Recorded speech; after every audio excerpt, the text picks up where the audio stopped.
ጌታዬ ሥጋዬን ብቻ ስረዳ ነፍሴ በጽኑ ተጎዳ። በቤት ያሉ ጻድቃን ይለምናሉ ላጣን ኪዳን ሲያደርሱ ዳዋሲ። በስመ አብ ወወልድ ወመንፈስ ቅዱስ አሐዱ አምላክ። በስመ አብ ወወልድ ወመንፈስ ቅዱስ አሐዱ አምላክ። በስመ አብ ወወልድ ወመንፈስ ቅዱስ አሐዱ አምላክ አሜን። የአባቶቻችን አምላክ የቸርነት ባለቤት ቸሩ እግዚአብሔር ከዚህ ሰዓት ከዚህ ዕለት ያደረሰን ቅዱስ ስሙ የተመሰገነ ይሁን። እንዴት ዋላችሁ? ቸርነት፣ ምሕረት፣ ይቅርታ፣ ርኅራኄ የባሕርይ ገንዘብ የሆነ አምላካችን መድኃኒታችን ኢየሱስ ክርስቶስ ለአምላክነቱ እንደሚገባ በድጋሚ ቅዱስ ስሙ የተመሰገነ ይሁን። እመቤታችን ወላዲተ አምላክ ንጽሕት ቅድስት ድንግል ማርያም፣ ቅዱስ መስቀል፣ ቅድስት ቤተ ክርስቲያን፣ ወዳጆቹ ቅዱሳን ሁሉ ስማቸው የተመሰገነ ይሁን። ተመሰገነ ይሁን። እንኳን አደረሳችሁ። ቸሩ መድኃኔ ዓለም ከበዓለ ደብረ ታቦር በረከት ከእመቤታችን ከንጹሐን በረከት ያሳትፈን። ትንቢተ ኢሳይያስ ምዕራፍ 29 ቁጥር 9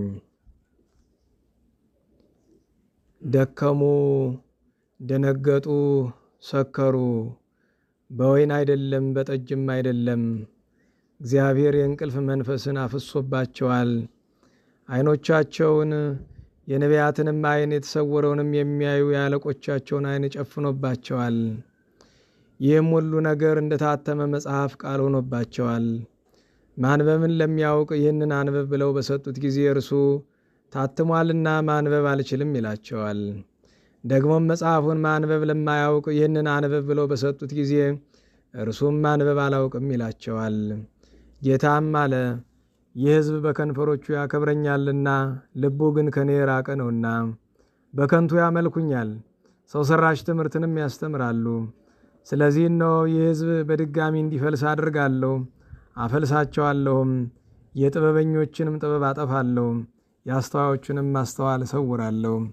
ስለ ቅዱስ ቃሉ ቸሩ እግዚአብሔር ስሙ የተመሰገነ ይሁን። ተመሰገነ ይሁን። ወላዲተ አምላክ በትንቢተ ኢሳይያስ ክፍል 13 ዛሬ እንማራለን። ምናልባት የትምህርቱን ብዙ ክፍል የሚይዘው ግን ዛሬ በዓለ ደብረ ታቦር ነውና ስለ በዓለ ደብረ ታቦር እንማራለን። ከዚያ በተረፈ በዕለቱ ያሉ ብዙ ቅዱሳን ስላሉ ሰዓት ካለን እነሱንም እናወሳለን። እንግዲህ ቅድም እንኳን አደረሳችሁ ብያለሁኝ። በድጋሚ ልበል እንኳን አደረሰን። ቸሩ አምላክ ከበዓሉ በረከት በዚህ ዕለት ከሚገኝ ጸጋ ሀብት በቸርነቱ አይለየን። እንግዲህ የትምህርታችን ርዕስ ቀደም ሲል የሰማችሁት ንባብ ሆኖ ዋናው ኃይለ ቃል በቁጥር 11 ላይ ይመስለኛል። ቁጥሩ እየደቀቀ 11ኛ ቁጥር ላይ ያለው ነው። መጽሐፍ ህቱም ወይም መጽሐፍ ህትምት የሚል ይሆናል። የታተመች መጽሐፍ ኃይለ ቃሉን ሰምታችሁት ከሆነ ይህ ሁሉ ነገር እንደታተመ መጽሐፍ ሆኖባቸዋል። ማንበብን ለሚያውቅ ይህንን አንበብ ብለው ሰጡት፣ እርሱ ግን ታትሟልና ማንበብ አልችልም አለ። በቤተክርስቲያናችን ለእመቤታችን ከሚሰጡ ምሳሌዎች አንዱ እመቤታችንን መጽሐፈ ኢሳይያስ የሚል አንቀጽ ይገኛል። እንድታወቁት በትርጓሜ የተማራችሁ ሰዎች ካላችሁ እመቤታችን ምን ይላታል? መጽሐፈ ኢሳይያስ ይላታል። ለሁለት ያስተረጉማል። አንደኛው በትንቢተ ኢሳይያስ አብዛኛው ነገር ስለ እርሷና ስለ ልጇ ስለሆነ የተነገረ በዛ ምክንያት ነው። በሁለተኛ ደግሞ እዚህ ላይ መጽሐፍ ህትምት ብሎ የገለጣት የታተመች መጽሐፍ ከቶውን ማንም ሊያነባት የማይችል የታተመች መጽሐፍ ብሎ የተናገረላት ስለሆነች መጽሐፈ ኢሳይያስ ወይም መጽሐፉ ለኢሳይያስ ወይም መጽሐፍ ህትምት ዘኢሳይያስ ነቢይ ተብላ ቤታችን ትመሰገናለች። እንግዲህ ከሁሉ የሚቀድመው ግን በዓለ ደብረ ታቦር ነውና ወደ በዓለ ደብረ ታቦር እንምጣ። ደብረ ታቦር በኢትዮጵያ ኦርቶዶክስ ተዋሕዶ ቤተክርስቲያን ከጌታችን 9 አበይት በዓላት የጌታችን በዓላት አንዱ ነው። ከነዚህ በዓላት በዓመታዊ አቆጣጠር ብንመለከተው የመጨረሻው በዓል ነው። ከዚህ በኋላ በአዲስ ዓመት እንጂ በዚህ ዓመት የጌታችን በዓል አበይት ከሚባሉት በዓላት ውስጥ ከዚህ በኋላ የለም። ስለዚህ በአቆጣጠር ብንመለከተው በዘመን አቆጣጠር እንደዚያ ነው። ነገር ግን በጌታችን የማዳን ስራ ብንመለከተው ደብረ ታቦር ከመካከል ያለ ነው እንጂ የመጨረሻ አይደለም። ከዘጠኙ በዓላት የመጨረሻ የሚባለው በዓለ ጰራቅሊጦስ ነው። በዓለ ጰራቅሊጦስ ነው እና ደብረ ታቦር እግዚአብሔር መድኃኔ ዓለም እኛን ለማዳን ስጋችንን ተዋሂዶ ከእመቤታችን ከድንግል ማርያም በሕቱም ድንግልና ተጸንሶ ተወልዶ ተሰዶ አድጎ ተጠምቆ አስተምሮ በዚያ በሚያስተምርበት ወራት ክብሩን አምላክነቱን ለወደዳቸው ለደቀ መዛሙርቱ የገለጠበት ነው። ለየት ያለ የጌታችን ክብር እኛ ደብረ ታቦር ደስ ይለናል በጣም። ለምን ቢባል የባህሪ ጌትነቱን የባህሪ አምላክነቱን የገለጠበት ስለሆነ። ታውቃላችሁ አንጀታችን ርር ነው የሚል በጌታችን ላይ ብዙ ነገር ሲባል ስለምንሰማ በእውነት እመቤታችንን ጌታችንን እግዚአብሔር ነው እርሱ ፈራጅ ነው ከእርሱ በላይ ማንም የለም ብሎ የሚያስተምር ሰው ስናገኝ ደስ ይለናል በጣም። እውነቴን ነው። እኔ በነገራችሁ ላይ አልፎ አልፎ እንዲሁ ዝም ብሎ አንዳንድ ጊዜ በኢንተርኔት የሚዘዋወሩ ቪዲዮዎች ላይ አሁን ቅድም የሆነ ኮሜዲያን ነገር ነው ሰውየው እና የሆነ ሐኪም ቤት ሄዶ እየጠየቀ እየተቀረጸ ነው የሚቀረጸው ለፕሮሞሽን ነው አውቃለሁ። ግን ገብቶ አንድ የታመመ ሕፃን ልጅ አግኝቶ እመቤቴ ትፈውስ ብሎ ሲል ለራሴ ጮክ ብዬ አሜን አልኩኝ። እሱን የማዳን ስራ ሕፃኑን የእግዚአብሔር ቸርነት ነው። ስሟን ስለጠራ ነው። እኔ ታስታውሱ ከሆነ እዚህ በፊት ነግሬያቸዋለሁ። አንድ ጊዜ ድሮ በስራ ዓለም እያልን የማልገምተው ሰው እስኪ ስለ እመቤቴ ማርያም ንገረኝ ብሎ ልብ በሉ። እመቤቴ ማርያም ማለትና ማርያም ወይ ድንግል ማርያም ማለት የተለያዩ ናቸው። ደህና ዋላችሁ። ማርያም ማለት ስሟ ነው፣ ችግር የለውም። ድንግል ማርያም ማለት ድንግልናዋን መንገር ነው። ግን የኢትዮጵያ ኦርቶዶክስ ተዋሕዶ ቤተክርስቲያን ማርያም ብቻ አይደለም ድንግል ማርያም ብቻ ብሎ አይጠራም። በአብዛኛው መገለጫችን ምንድነው? የምዕመናን አጠራር ምንድነው? በአብዛኛው እመቤቴ ማርያም ነው አይደለም? በቤተ ክህነት ያለ ካህናቱ ወላዲተ አምላክ መብርሃን ነው የሚሉ፣ ተማሪ ደግሞ ማን ነው የሚል? አዛኝን ነው የሚል አይደለም? እንደዚያ ነው። እና ይሄ የፍቅር መገለጫ ነው። ጌታችንንም አስቡት ደብረ ታቦርን በዓል አድርገን የምናከብር በዓለም ጥንታዊ የሚባሉ ቤተክርስቲያናት እንደ ኢትዮጵያ እንደ ግብፅ ያሉት ጥንታዊ ቤተክርስቲያናት ደብረ ታቦርን ያከብራሉ። በመጀመሪያ ደረጃ ጌታችን በደብረ ታቦር ብርሃነ መለኮቱን ገለጠ የሚል መጽሐፍ ቅዱስ ላይ የለም። ብርሃነ መለኮቱን መግለጡን እንጂ ደብረ ታቦር አይደለም። ስለ ደብረ ታቦር በደብረ ታቦር ስለተደረገው ነገር ሶስት ወንጌላውያን የጻፉት አለ። ቅዱስ ማቴዎስ፣ ቅዱስ ማርቆስ፣ ቅዱስ ሉቃስ ጽፈዋል። ዮሐንስ አልጻፈም። ምክንያቱም ቅዱስ ዮሐንስ በሶስቱ ወንጌላውያን ያልተካተቱትን በአብዛኛው የጻፈው ለዚያ ነው። በሶስቱ የተካተቱትን ብዙ ነገሮችን አልጻፈም። ምክንያቱም መንፈስ ቅዱስ በመጨረሻ ስላጻፈው ያልተካተቱትን ነው በአብዛኛው ያካተተ እና ደግሞ በአብዛኛው ነገረ መለኮት ላይ አተኩሮ ትምህርት ላይ አስተምሮ ላይ ነው ያተኮረ። ታምራቱን በብዛት የገለጡ ሶስቱ ወንጌላውያን ናቸው፣ በተለይ ቅዱስ ማቴዎስ እና ጌታችን በደብረ ታቦር ራሱን ክብሩን አምላክነቱን መግለጡን በቅዱስ ማቴዎስ ወንጌል በ17ኛው ምዕራፍ በቅዱስ ማርቆስ እና በቅዱስ ሉቃስ በተመሳሳይ በ9ኛው ምዕራፍ ላይ አለ። ታዲያ ስለዚሁ ጉዳይ ቅዱስ ዮሐንስ ቅዱስ ጴጥሮስ ሊቀ ሐዋርያት መልእክት ሲጽፍ በሁለተኛ መልእክቱ ተመልክታችሁ ከሆነ ሁለተኛ መልእክቱ ላይ ሲጽፍላቸው ከሰማይ ቃል ሰማን፣ ይህንን የሰማን በደብረ መቅደሱ ነው ይላል። በተቀደሰው ተራራ ነው ብሎ ተናግሯል። ስም ግን አልጠቀሰም። ታቦር መሆኑ የሚታወቅ በምንድን ነው? ደብረ ታቦር መሆኑ ለምሳሌ በዓለም ያለ ዛሬ ፕሮቴስታንት በለው ምን በለው በሙሉ ደብረ ታቦር እየሄደ ይሳለማል አይደለም? እንዴት ዋላችሁ? ደብረ ታቦር መሆኑን በምን አወቁና ነው ሄደው የሚሳለሙት? ምክንያቱም ደብረ ታቦር መሆኑን የነገሩን ሐዋርያት ናቸው አይደል? በምንድን ነው የነገሩን? በሲኖዶስ መጽሐፋቸው። ዛሬ ሲኖዶስ የሚባል መጽሐፍ ከአብዛኛው ቤተክርስቲያናት ጠፍቷል። ምናልባትም ከኛ ሊሆን ይችላል የመጨረሻ የቀረ መጽሐፈ ሲኖዶስ የሚባል ቅዱሳን ሐዋርያት ሲኖዶስ የስብሰባቸው መጽሐፍ ማለት ነው። እና በዚያ ነው የሚገኘው። እንግዲህ ደብረ ታቦር በብሉይ ኪዳን ከፍተኛ ስም የተሰጠው በሁለት ምክንያት ነው። አንደኛ በባረቅና በዲቦራ ምክንያት ነው። ከዚያ በኋላ ቅዱስ ዳዊት ለጊዜው ሰዎች ሳይገባቸው ቢቀርም እንኳ ተናግሯል። ታቦር ወአርሞንኤም ብሎ ኃይለ ቃል ተናግሯል። እና መድኃኒታችን ኢየሱስ ክርስቶስ በቅዱስ ማቴዎስ ወንጌል በ16ኛ ምዕራፍ ላይ ከሳምንት በፊት እንደተነጋገር ነው ሲከራከሩ ነበረ። ማን ነው? ኤልያስ ነው? ሙሴ ነው? ኤርምያስ ነው? ወይስ መጥምቁ ዮሐንስ ከሞት ተነስቶ ነው እያሉ ይከራከሩ ነበረ። በዚያ መካከል ቅዱስ ጴጥሮስ ገሰጻቸው። ግን እምነታቸውን እንዲናገሩ ጌታችን ወደ ቂሳርያ ፊልጶስ ወሰዳቸውና ተናገሩ አላቸው። የራሳቸውን እምነት አመለካከት ሰዎች ይሉሃል ብለው ተናገሩ። እናንተስ ማን ትሉኛላችሁ ሲባሉ ጸጥ አሉ። ቅዱስ ጴጥሮስ አንተ ያው እግዚአብሔር ልጅ ነህ አለ። ከዚያ አባቶች ምን አሉ? ወዲያው በማግስቱ ብርሃነ መለኮትን ሊገልጥላቸው አልወደድም። ለምን?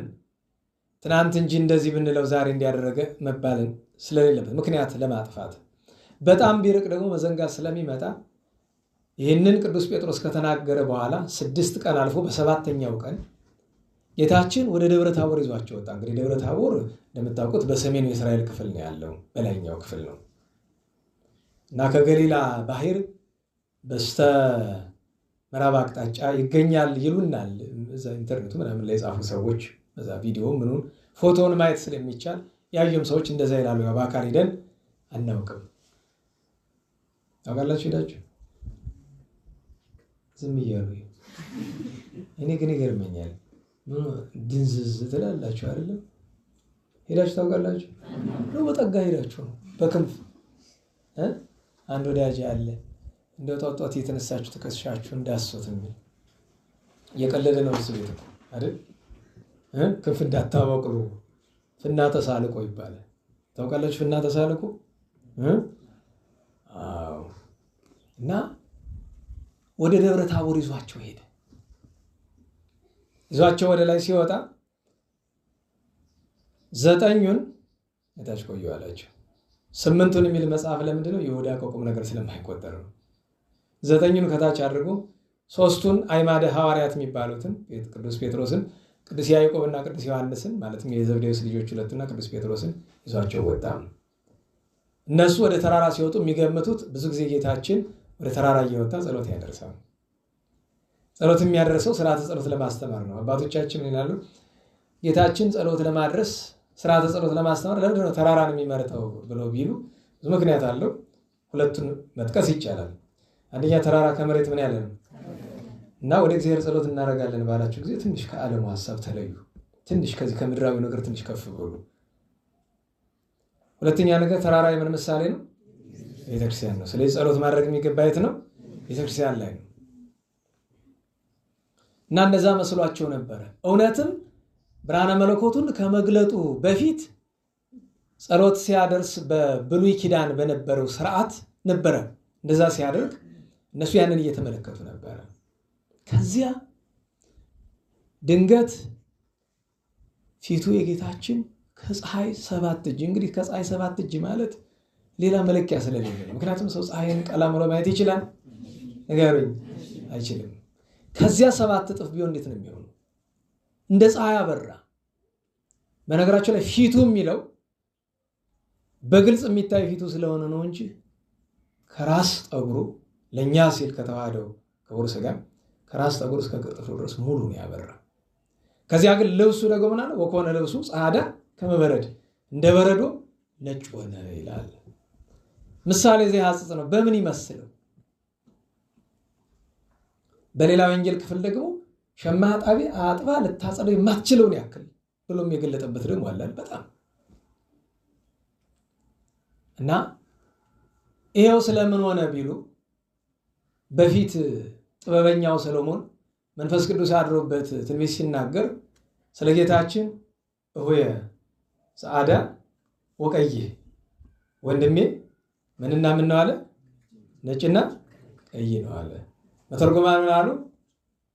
እሆየ ወልደ እግዚአብሔር ጸዓዳ በመለኮቱ ወቀይ በትስብእቱ፣ ነጭ የተባለ መለኮቱ አምላክነቱ ክብሩ ነው። ቀይ የተባለ ስጋችን ስለተዋሃደ ደሙን ስላፈሰሰ ነው።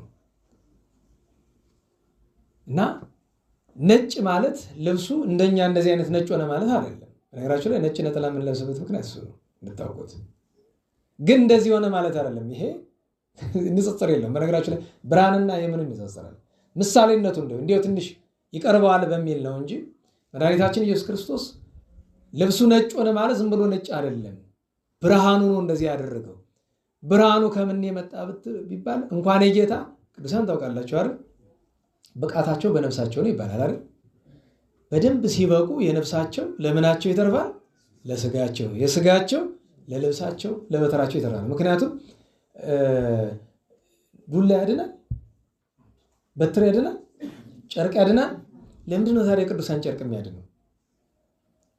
ያ ለጨርቁ የተረፈው የሰውነታቸው ቅድስና ነው። የጌታችንም ልብሱ ላይ የታየው ነገር እሱ ነው። እንደዚያ ሲሆን ደንግጠው እንደሻሽ ወደቁ። አሁን ሁልጊዜ በየዓመቱ ነገራችሁ ነገር አለ። ጌታችን ደብረ ታቦር ላይ ብርሃነ መለኮቱን ገለጠ ብለን ስንል ለቅዱሳን ሐዋርያት አይን በሚመጥን ያክል ነው እንጂ የጌታን ብርሃነ መለኮት ሱራፌል ኪሩቤል ማየት አይቻላቸውም። ፍጡር በአጠቃላይ ፍጡር የጌታን ብርሃነ መለኮትን ማየት አይችልም። ምክንያቱም ጌታችንን ያየነው ርኢናሁ አየነው፣ ወገሰስናሁ ዳሰስነው፣ በላይ ነው ሰተይነ ምስሌው የተባለ ስጋችን ተዋህዶ ነው እንጂ በባህሪ አምላክነቱ ከቶኑ ማንም አይቶት አያውቅም። እንደናላችሁ ማንም ከቶኑ አይቶትም አያውቅም፣ ወደፊትም ማየት አይቻልም። ታዲያ ነቢያትን ሪውል እግዚአብሔር ተናጽሮ ገጽ በገጽ የሚለው ፊት ለፊት አዩት የሚለው ለነሱ አይነ በሚመጥን መልኩ እየታያቸው ነው። እንኳን እግዚአብሔርን ነፋስን ማየት ይችላል። እስካሁን ንገሩኝ፣ ነፋስ የት ነው ያለ? ለምሳሌ ጎንደር ውስጥ ነፋስ አለ የለም? ንገሩኝ እንጂ። አዲስ አበባስ? ዋሽንግተን ዲሲስ? ለንደንስ? ቶኪዮስ? ይገርማል አይደል? ነፋስ እንኳን ያክል አቅም አለው ማለት ነው። እግዚአብሔርሳ አስባችሁታል? ፍጡሩ ነፋስ እንዲያ ከሆነ እና አባቶች ምን ይላሉ? የሰው ልጅ ነፍስ አለችን አይደል? ነፍስ አላችሁ ኖራችሁ ይሆናል በነዋላችሁ ገሌ ነፍስ አለው ማለት ምን ማለት ነው? ልብ አለው ወይ ማለት ነው። ነፍስ በተፈጥሮማ ሁላችንም አለን እና ከነፋስ ነፍስ ትረቃለች፣ ከነፍስ መላእክት ይረቃሉ፣ ከመላእክት የመላእክት ሐሳባቸው ይረቃል። ከዚያ ግን 7 እጥፍ ሥላሴ ይረቃሉ። 7 እጥፍ ማለት ፍጹም ነው። የመላእክት ረቂቅነት እኮ አይመረመርም እንኳን የእግዚአብሔር ማለት ነው። እና ያንን ሲገልጥላቸው እንደሻሽ ተነጽፈው ከዚያ ግን ላይናቸው በሚመጥን እንዳይጎዱ በሚያክል ስለሆነ የታያቸው ቅዱስ ጴጥሮስ ብድክ ብሎ ያው ትንሽ ቅንነት ስላለው እንዲያም ትንሽ ፈጠን ማለትም አለ አይደል? መንፈስ ቅዱስ ከሚወርድበት ቀን ድረስ ማለት ነው። ናይሩ ወዲያውኑ እመሰፈቀድከ መተርጎም ምን አሉ? አይ እንዲህ ነገር አይጥምህም እንጂ ለምን አትሞት ብሎ ሰይጣን ከዋለ ያችን ይዘው ነው እንጂ አሁን ቅዱስ ጴጥሮስ እንደዛ አለ ማለት አይደለም። ግምት ነው። አንዳንድ ጊዜ ሀተታ ሲሰጥ ምንድነው እንደዚህ ብሎ ይሆናል ነው ብሎ ይሆናል ነው እንጂ ብሏል አይደለም። ገብቷቸዋል? ምክንያቱም እዚያ ጌታዊ አትሙትብን ብሎ አለው። ዞር ብሎ ሰይጣን ከኋላ ይሄዳል እና አችን ይዘው አሁን ሄዶ ሲናገር እንዲያው የኔ ነገር አይጥምህም እንጂ ብሎ አስበው ይሆናል ብለው እንግዲህ ግምት ነው ይሄ እናዋላችሁ እንጂ አለ ብላችሁ ትርጓሜ የምትማሩ አለ ብላችሁ እንዳትናገሩ ግምት ነው እንዲያው እንደዚያ እና እመሰፈቀድከ ስላለ ነው። ግን እኛ ምን ተረጎም እመሰፈቀድከ ብትወድስ ብሎ ማለቱ ፈቃዱን መጠየቁ ነው። አምላክነቱን ስለሚያውቅ ማለት ነው፣ ስለሚያምን። ንግበር 3 ማኅደረ 3 ዳስ እንጣል፣ 3 ድንኳን እንስራ፣ ሰቀላ እናድርግ፣ አዳራሽ እንስራ። 3 አሐደ ለከ አንዱን ለአንተ ወአሐደ ለሙሴ ለኤልያስ ለሙሴ ነው እንጂ መጀመሪያ ሙሴ ይቀድማል አይደል? አንዱን ለሙሴ ወአሐደ ለኤልያስ አንዱን ደግሞ ለኤልያስ ይሆን ብሎ አለ። ጌታ ምን አለው? ተማምጡ ምን አለው? ጌታ ሳይሆን የመለሰለት ወልደ እግዚአብሔር ሳይሆን ማን ነው? ወዲያውኑ መጥቶ ምን ጋረዳቸው? ደመና ሲባል እንደዚህ አይነት ደመና እንዳይመስለን፣ የተፈጥሮ ደመና አይደለም የወረደው። ምክንያቱም በአምሳለ ደመና የተገለጠ ማን ነው? መንፈስ ቅዱስ ነው። ያ ማለት ግርማው ነፍስ ከስጋ ይለያል ያ ደመና እና ከደመናው ድምፅ ሰሙ። ዛሬ እግዚአብሔር አብ ዓመታዊ በዓል ነው። ምን የሚል ዝንቱ ውእቱ ወልድየ ዘአፈቅር፣ የምወደው የምወልደው ህልውኜ የምመለክበት አንድያ የባሕርይ ልጅ እርሱ ነው። ወሎቱ ስምዕዎችን አተግሳጿ፣ እንምከር አትበሉ። አንዳንድ ጊዜ መቼስ ያን ጊዜ ስጋ ተዋሂዶ ታይቷቸው እንደ ደካማ መስሏቸው ይሆናል። ዛሬም እግዚአብሔርን ለመምከር የሚሞክር ሰው አይጠፋም። በነገራቸው ላይ ስንናገር ከምንሰራቸው ስቶች መካከል አይ እግዚአብሔርን ቢያደርግ ብሎ ማለት ልምከር ከማለት ይቆጠራል። አንድ ሁለተኛ ነገር ደግሞ እኔ እሱን ቢያደርገኝ የሚል ደግሞ አለ ደፋር። አረ መጀመሪያ ራስህን ሁን። ደህና ዋላችሁ። የአንዲት ድንቢት ታክል ችሎታ አጣህ እሱን ቢያደርገኝ። አንዳንዱ ደግሞ ለአንድ ቀን ስልጣን ብታገኝ ያምረናል እኮ ሁላችንም አፋችን አያወጣውም እንጂ ያምረናል አይደለም? አዎ እግዚአብሔር ለበቁት እኮ ፈቃዳቸውን ፍላጎታቸውን ያደርጋል። እንዲህ አለ። እንግዲህ ደመናው መጥቶ ሲወርድ ደነገጡ። ድምፅ ሲሰሙ ግን ራሳቸውን ሳቱ። የለም እንደ በድን ሆኑ። በቃ ወደቁ።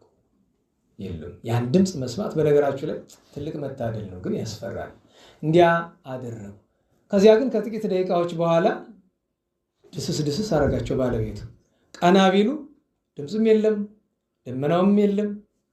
የጌታችን ያን ያክል የሚያስፈራ ግርማ ብርሃነ መለኮቱን ያው ወትሮ የሚያውቁት በአጭር ቁመተ ጠባብ ደረት የተወሰነው መመራቸው ተነሱ አላቸው። ተደነቁ በጣም።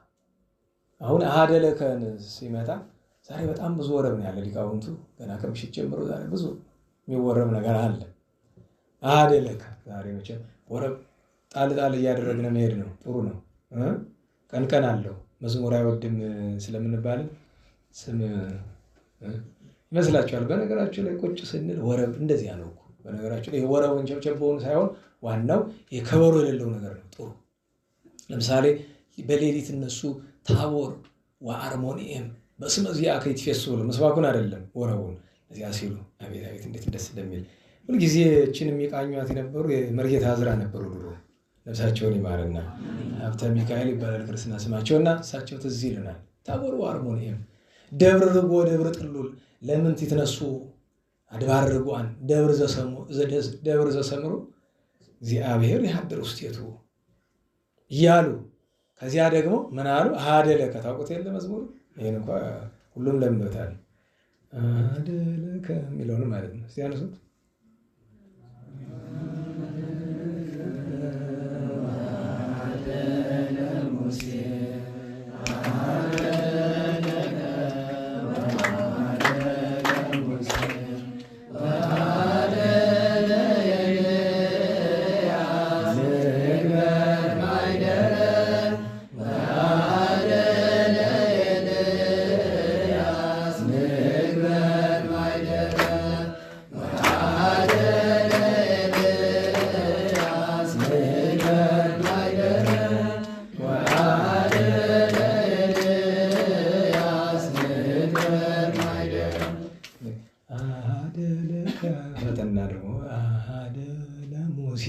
እንደዚያ በረከት ይደርብን። ስብሐተ እግዚአብሔር ጥሩ ነው እና ከዚያ ካነቃቸው በኋላ ለማንም እንዳትናገሩ አላቸው። አባቶቻችን ምን ይላሉ?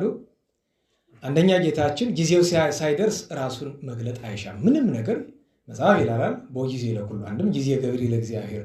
እግዚአብሔር ሁሉን ነገር በጊዜው ነው የሚሰራ። ዋናው ግን ለእኛ ትምህርት ለመስጠት ነው። እንዲያከብሩን ከገለጠ በኋላ ለሰው አትንገሩ አለ።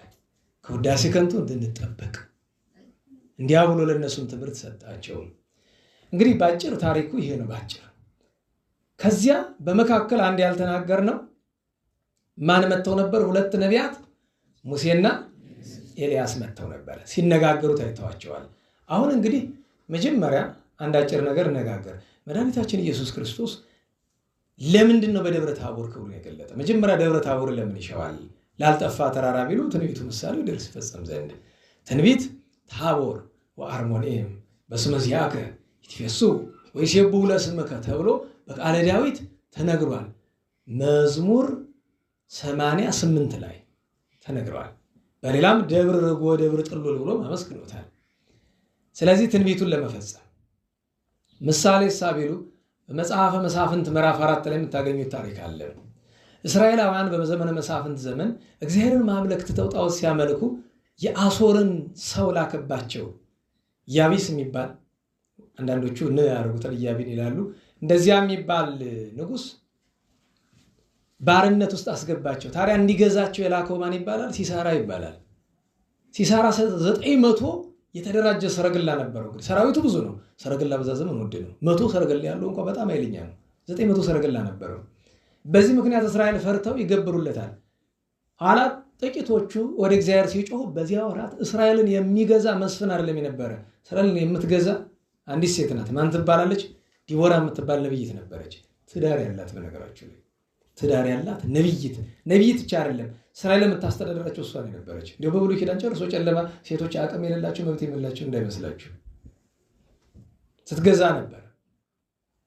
እና በዚያ ወራት ባርቅን ጥሩልኝ አለች። ባርቅ የሚባል ኃይለኛ ሰው ነበረ። እግዚአብሔር የጉልበት ሀብት የሰጠው ኃይለኛ ሰው ነበረ። ጠራችውና እግዚአብሔር እንዲህ ብሎሃል፣ ነብይት ናትና እግዚአብሔር ይነጋገራታል። ሂድና ሲሳራን ግጠመው፣ ድል ታደርገዋለህ። ከአንተ ጋር የምትወስደው ሰራዊት 10,000 ነው። ከዚያ በታችም ከዚያ በላይ የማይሆንም 10,000 ይዘህ ሂድ። 1,000 ሰራዊት ይዘህ ሂድ፣ ታሸንፋለህ ብላ አለችው። አይ እኔማ ብቻዬን መሄድ አይሆንልኝም፣ አብረሽኝ እንድትሄጂ እፈልጋለሁ። ለምን? እግዚአብሔር በዚህ ሰዓት ተዋጋ ብሎ ረድኤቱን በትክክል የሚያወርድበትን ሰዓት ነብይት ነሽና አንቺ ነሽ የምታውቂውን ያላውቀው። ስለዚህ አብረሽኝ ሂጂና ተዋጋ ስትይኝ ብቻ ነው መዋጋ ብሎ አላት በአክብሮት። አይ ባይሆን ጥሩ ነበር አለችው። ለምን? ድሉ የኔ ይሆንብሃል፣ በሴት ተመርቶ አሸነፈ ትባላለህ።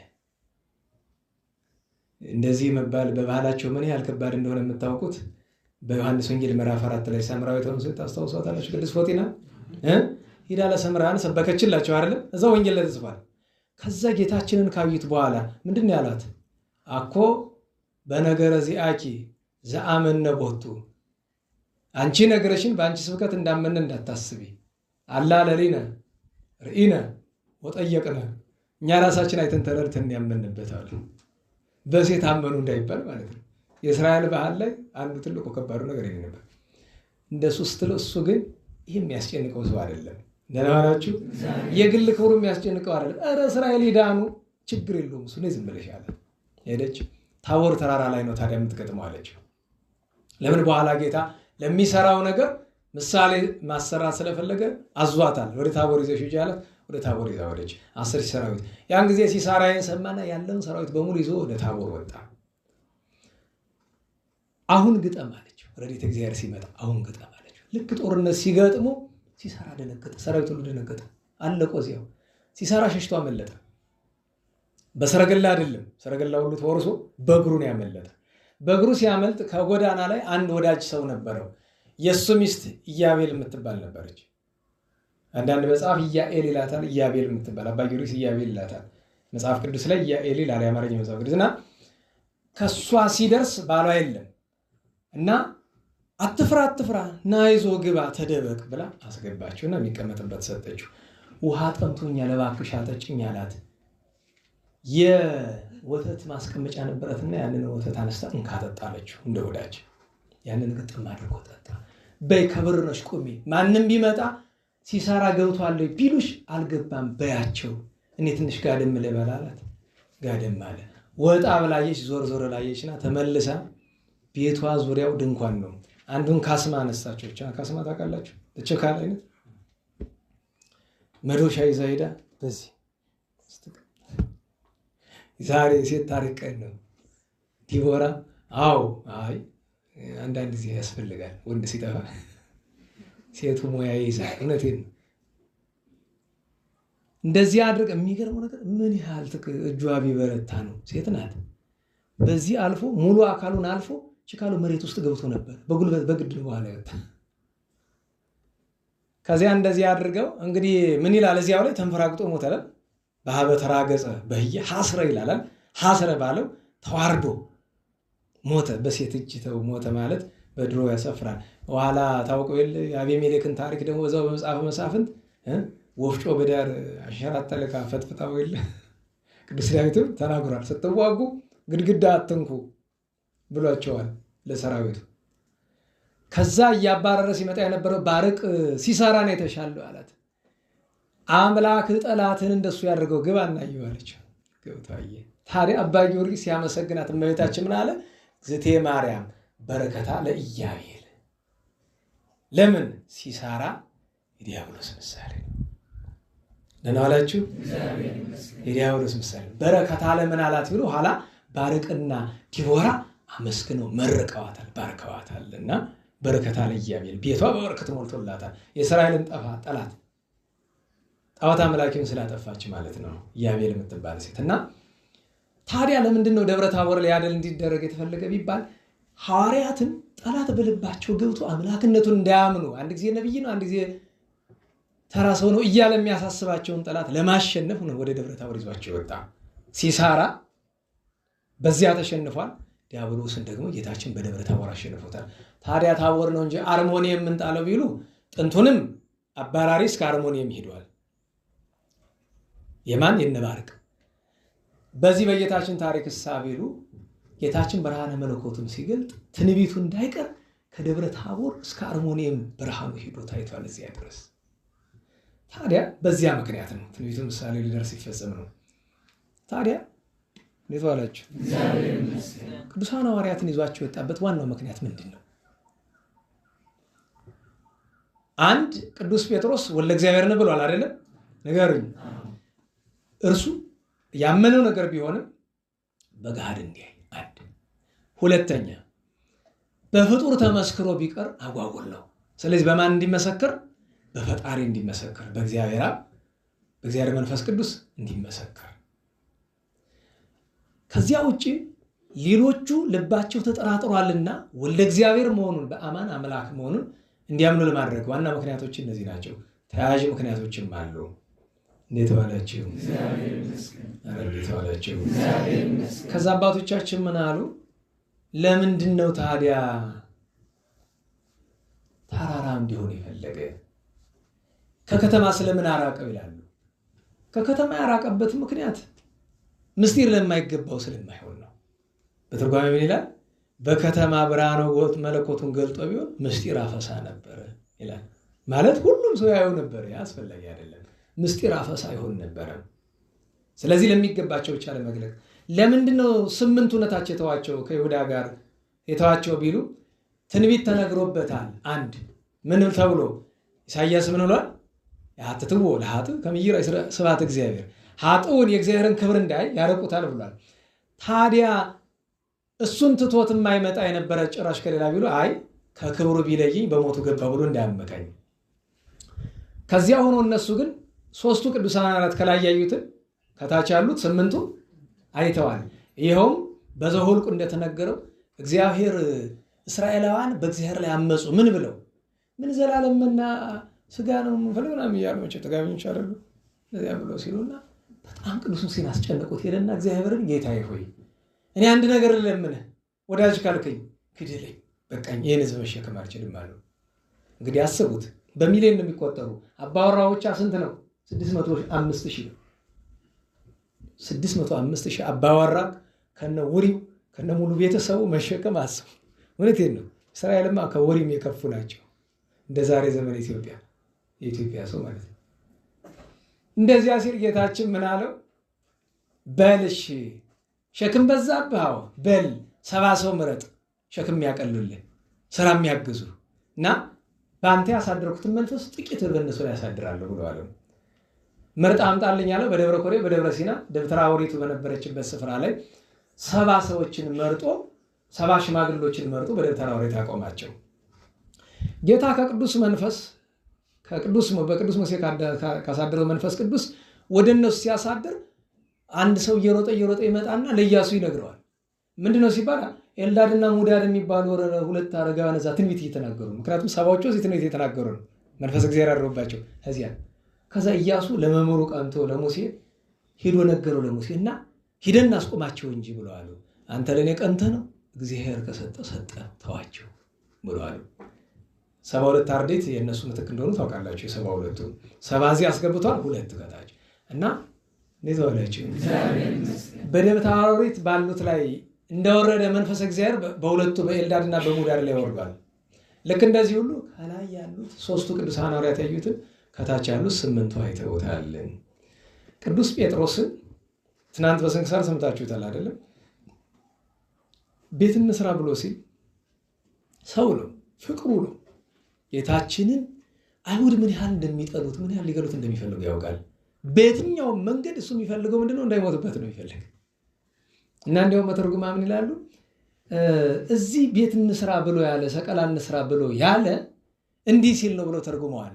ጌታ ወይ አንተም የቀድሞ ስራህን ሙሴም የቀድሞ ስራውን ኤልያስም የቀድሞ ስራቸውን እየሰራችሁ እዚህ እንኖር ብሎ በነገራችሁ ላይ ዓለም ነው ያው ገነት ማለት ነው። እንደሱ ከሆነ ለምን ጌታ ወይ ብንራብ እያበረከትክ እያበላህ፣ ብንታመም እየፈወስክ፣ ብንሞት እያስነሳህ ይሩስ ያደርጋይቱ የለ አንተም ይሄን እየሰራህ ሙሴ እንደ ቀድሞ ልማዱ ደመና እየጋረደ መና እያወረደ ውሃ እያፈለቀ ጠላት እያጠፋ እዚህ ይቀመጥ። ኤልያስም እንደ ቀድሞ ልማዱ ሰማይ እየለጎመ እሳት እያዘነመ ይቀመጥ እዚህ። እንግዲህ አስቡት ምንም የማይደፈር መንግስት ሊሆን ነው ያተራራ እግዚአብሔርን ይዞ ከነቢያት ደግሞ ኃይለኞቹ ሁለቱን አርዕስተ ነቢያት የሚባሉትን አዕማደ ነቢያት የሚባሉትን ይዞ እንደዚህ ያለው እና ነገሩ ትምህርተ ድካምና ትምህርተ ትሕትና ነው አሉ። ትምህርተ ድካም ስንፍና የተባለ እዚያ ጌታችን ተደብቆ እንዲቀር ዓለም እንዳይድን፣ ትሕትና የተባለ ግን ቤት እንስራ ብሎ ሲል ለራሳቸው አላለም። ለማን ነው እንስራ ያለ? ለጌታና ለነቢያቱ። ለምን? እኛ አገልጋዮች ነን። ምክንያቱም ለአገልጋይ ቤት ይሰሩለታል፣ እየወጣ እየወረደ ያገለግላል እንጂ እንዲያ ብሎ አለ። ታዲያ ደግሞ በዚያ ትርጓሜ እንዲያ ይላል። አንዳንድ ጊዜ መቼም እንዳልኳችሁ ሀተታ ሲሰጥ እንዲያ ስለሚል እንዲያው እሺ የራሱ ሲሆን እንዲያው ለሁለቱ ሐዋርያት ሳቢሉ አይ እንዲያው መቼም ደጃዝማችነት የለመነ ይመስላል ይላል። ለራሱ ሳቢሉ አይ ያማ ቢትወደድነት ነው። ቢትወደድ ታውቃላችሁ አይደል? በስልጣን ደረጃ ንጉሱ ብቻ ነው የሚመርጠው ቢትወደድ። እንደዚህ ይሄ እንግዲህ ሀተታ አሰጣጥ ነው እንጂ እሱ አለ ማለት አይደለም። ለሁሉም ቅዱስ ጴጥሮስ እንደዛ አለ። አሁን ዋናው መሰረታዊ ነገር እንድናነሳው የፈለኩት ነገር 2 ነው። አንደኛ ዛሬ ምስጢረ ሥላሴ በጉላ በተረዳ የተገለጠበት ቀን ነው። አሁን አባቶቻችን ምን ይላሉ? ይሄ ነገር በዮርዳኖስ ተገልጧል አይደለም? ነገሩኝ ግን ዮሐንስ መጥምቅ ይህንን ሁሉ አይቶ ወድቋል፣ ደነገጠ ይላል አይልም። ለምን? ዮሐንስ መጥምቅ ፍጹም ነው። እነዚህኞቹ እንደዚህ የሆነበት ምክንያት ምንድን ነው? ገና ተጠራጣሪ ስለነበሩ ነው የደነገጡበት ምክንያት። እና ዮሐንስ መጥምቁ ግን እንደዚህ ያለ ለምን? ፍጹም ነው። ጌታችን ማን እንደሆነ ያውቃል በደንብ አድርጎ። እና ዛሬ ምስጢረ ሥላሴ እግዚአብሔር አብ ዓመታዊ በዓል ነው። እግዚአብሔር አብን መጻሕፍት እግዚአብሔር ነው። መጻሕፍት ብዙ ይላሉ። ምን ይላሉ? ወሃቤ ብርሃን፣ ብርሃንን የፈጠረ ወላዲ ሕይወት ማለት ወላዲ ሕይወት ብሎ ሲል ለእኛ ሕይወት መድኃኒት የሆነን ወልደ አምላክ ቅድመ ዓለም አካል ዘማካል ባህሪ ዘምባህሪ ሳይቀድመው ሳይበልጠው ወልድን የወለደ መንፈስ ቅዱስን ያሰረጸ ነው። እግዚአብሔር አብ ዓመታዊ በዓል ነው። መልክዓ እግዚአብሔር አብ ደስ ይለኛል፣ መልክዓ መንፈስ ቅዱስ ደስ ይላል፣ መልክዓ መድኃኒዓለም ደስ ይላል፣ መልክዓ ኢየሱስ ደስ ይላል። የሁሉ ደግሞ በማሕሌት በጣም ክቡር የሆነ መልክዓ ሥላሴ ነው አይደለም? መልክዓ ሥላሴ የመጨረሻው አንቀጽ ምንድን ነው የሚለው? ከማጠቃለያው በፊት ያለው ሥላሴክሙ ሥላሴ ይረስየኒ መካነ ድረ ተዋሕድኩ ዘሥላሴክሙ ብርሃነ ዮርዳኖሰክሙ ዘእስመ ኩለንታይኩነ ያስስ እምዮርዳኖስ ሰማዕታክሙ ምእመነ ወይትሜነው ለታቦር እስመ ታቦር አነ ብሏል አይደል? አባ ስብሐት ለአብ የሚባሉ ደግ ምን አሉ? ሥላሴክሙ ሥላሴ ምን አለ? ይረስየኒ መካነ ሥላሴ የሦስትነታችሁ ማረፊያ ነው። ማለትም ሥላሴ ረድኤት፣ ሥላሴን ማመን ሥላሴ ማደሪያ ያደርጋል። ድረ ተዋሕድኩ ዘሥላሴክሙ ብርሃነ የአንድነት የሦስትነታችሁን ብርሃን ማለትም ጸጋችሁን ከለበስኩ ያም ማለት ልጅነት ናት። ልጅነትን ካገኘው በኋላ ዮርዳኖሰክሙ ዘእስመ ኩለንታይኩነ እዚህ የእናንተ ዮርዳኖስ ልጅነት የሚገኝበት እኔው ራሴ እሱን ሆንኩኝ እና አላችሁ። እኔ ራሴ ዮርዳኖስ ነኛለሁ። ምን አለ? ይሐስስም ዮርዳኖስ ሰማዕተክሙ መነ። በዮርዳኖስ ያለ እውነተኛ ምስክራችሁን ታማኝ ምስክራችሁን መጥምቁ ዮሐንስን አሁን መስክርልኝ አልለውም። ይሐስስ ያለው አልፈልግም ተብሎ ይተረጎም ለኔባል አሁን መስክርልኝ አልለውም። ወይት ምን ነው ለታቦር ስመ ታቦር አነ። ከዚህ በኋላ ደብረ ታቦር ልሄድ አይደለም፣ እኔ ራሴ ደብረ ታቦርኛለሁ። ሥላሴ ያደሩበት ሰው እሱ ራሱ ምንድነው? ታቦር ነው። እሱ ራሱ ምንድነው? ቀራንዮ ነው። እሱ ራሱ ምንድነው? ደብረ ጽዮን ነው አይደለም? እንደዚህ አኮ ሥላሴ ያደሩበት ሰው የታደለ ሰው ነው። እሱ ብቻ አይደለም። ዛሬ አርኬው ላይ ከአራቱ አርኬዎች መካከል አንደኛው አርኬ ምን ይላል? ምን አላችሁ? ጸራ አብቻከ በውዳሴ እግዚአብሔር አብ አንተን እያመሰገነ ዝንቱ ትወልድ ብሎ በማመስገን ድምፅ አሰምቶ ተናገረ። ወበረስከ ጸለለ መንፈሰ ቅዳሴ ቅዱስ መንፈስ ምስጋናን የሚገልጥ መንፈስ የሚመሰገን ምስጉን መንፈስ በአንተ ላይ ተጋርዶ በአምሳለ ደመና ታየ። አመገበርከ እግዚኦ በታቦር ምስለ ሐዋርያት ክናሴ። አቤቱ አንተ ከሐዋርያት ከቅዱሳን ጋር በደብረ ታቦር አንድነት ፍቅር ህብረትን ክናሴ እንግዲህ አንድነት ፍቅር ህብረት አይደለ በገለጥክ ባሳየ ጊዜ መንገለ ቆመ ኤልያስ ወባለው ሙሴ አለ። ሙሴ ኤልያስ በቆመበት በዚያ ስፍራ ዘመለኮት ከወልድ ከሰጥቀ ሥላሴ ወዲህ የባሕርይ አምላክነትን ወዲህ አንድነትን ሶስትነትን ገለጥክ ብሏል። አባ አምደ ሐዋርያት ደግሞ በመልክአ ኢየሱስ ምን አለ?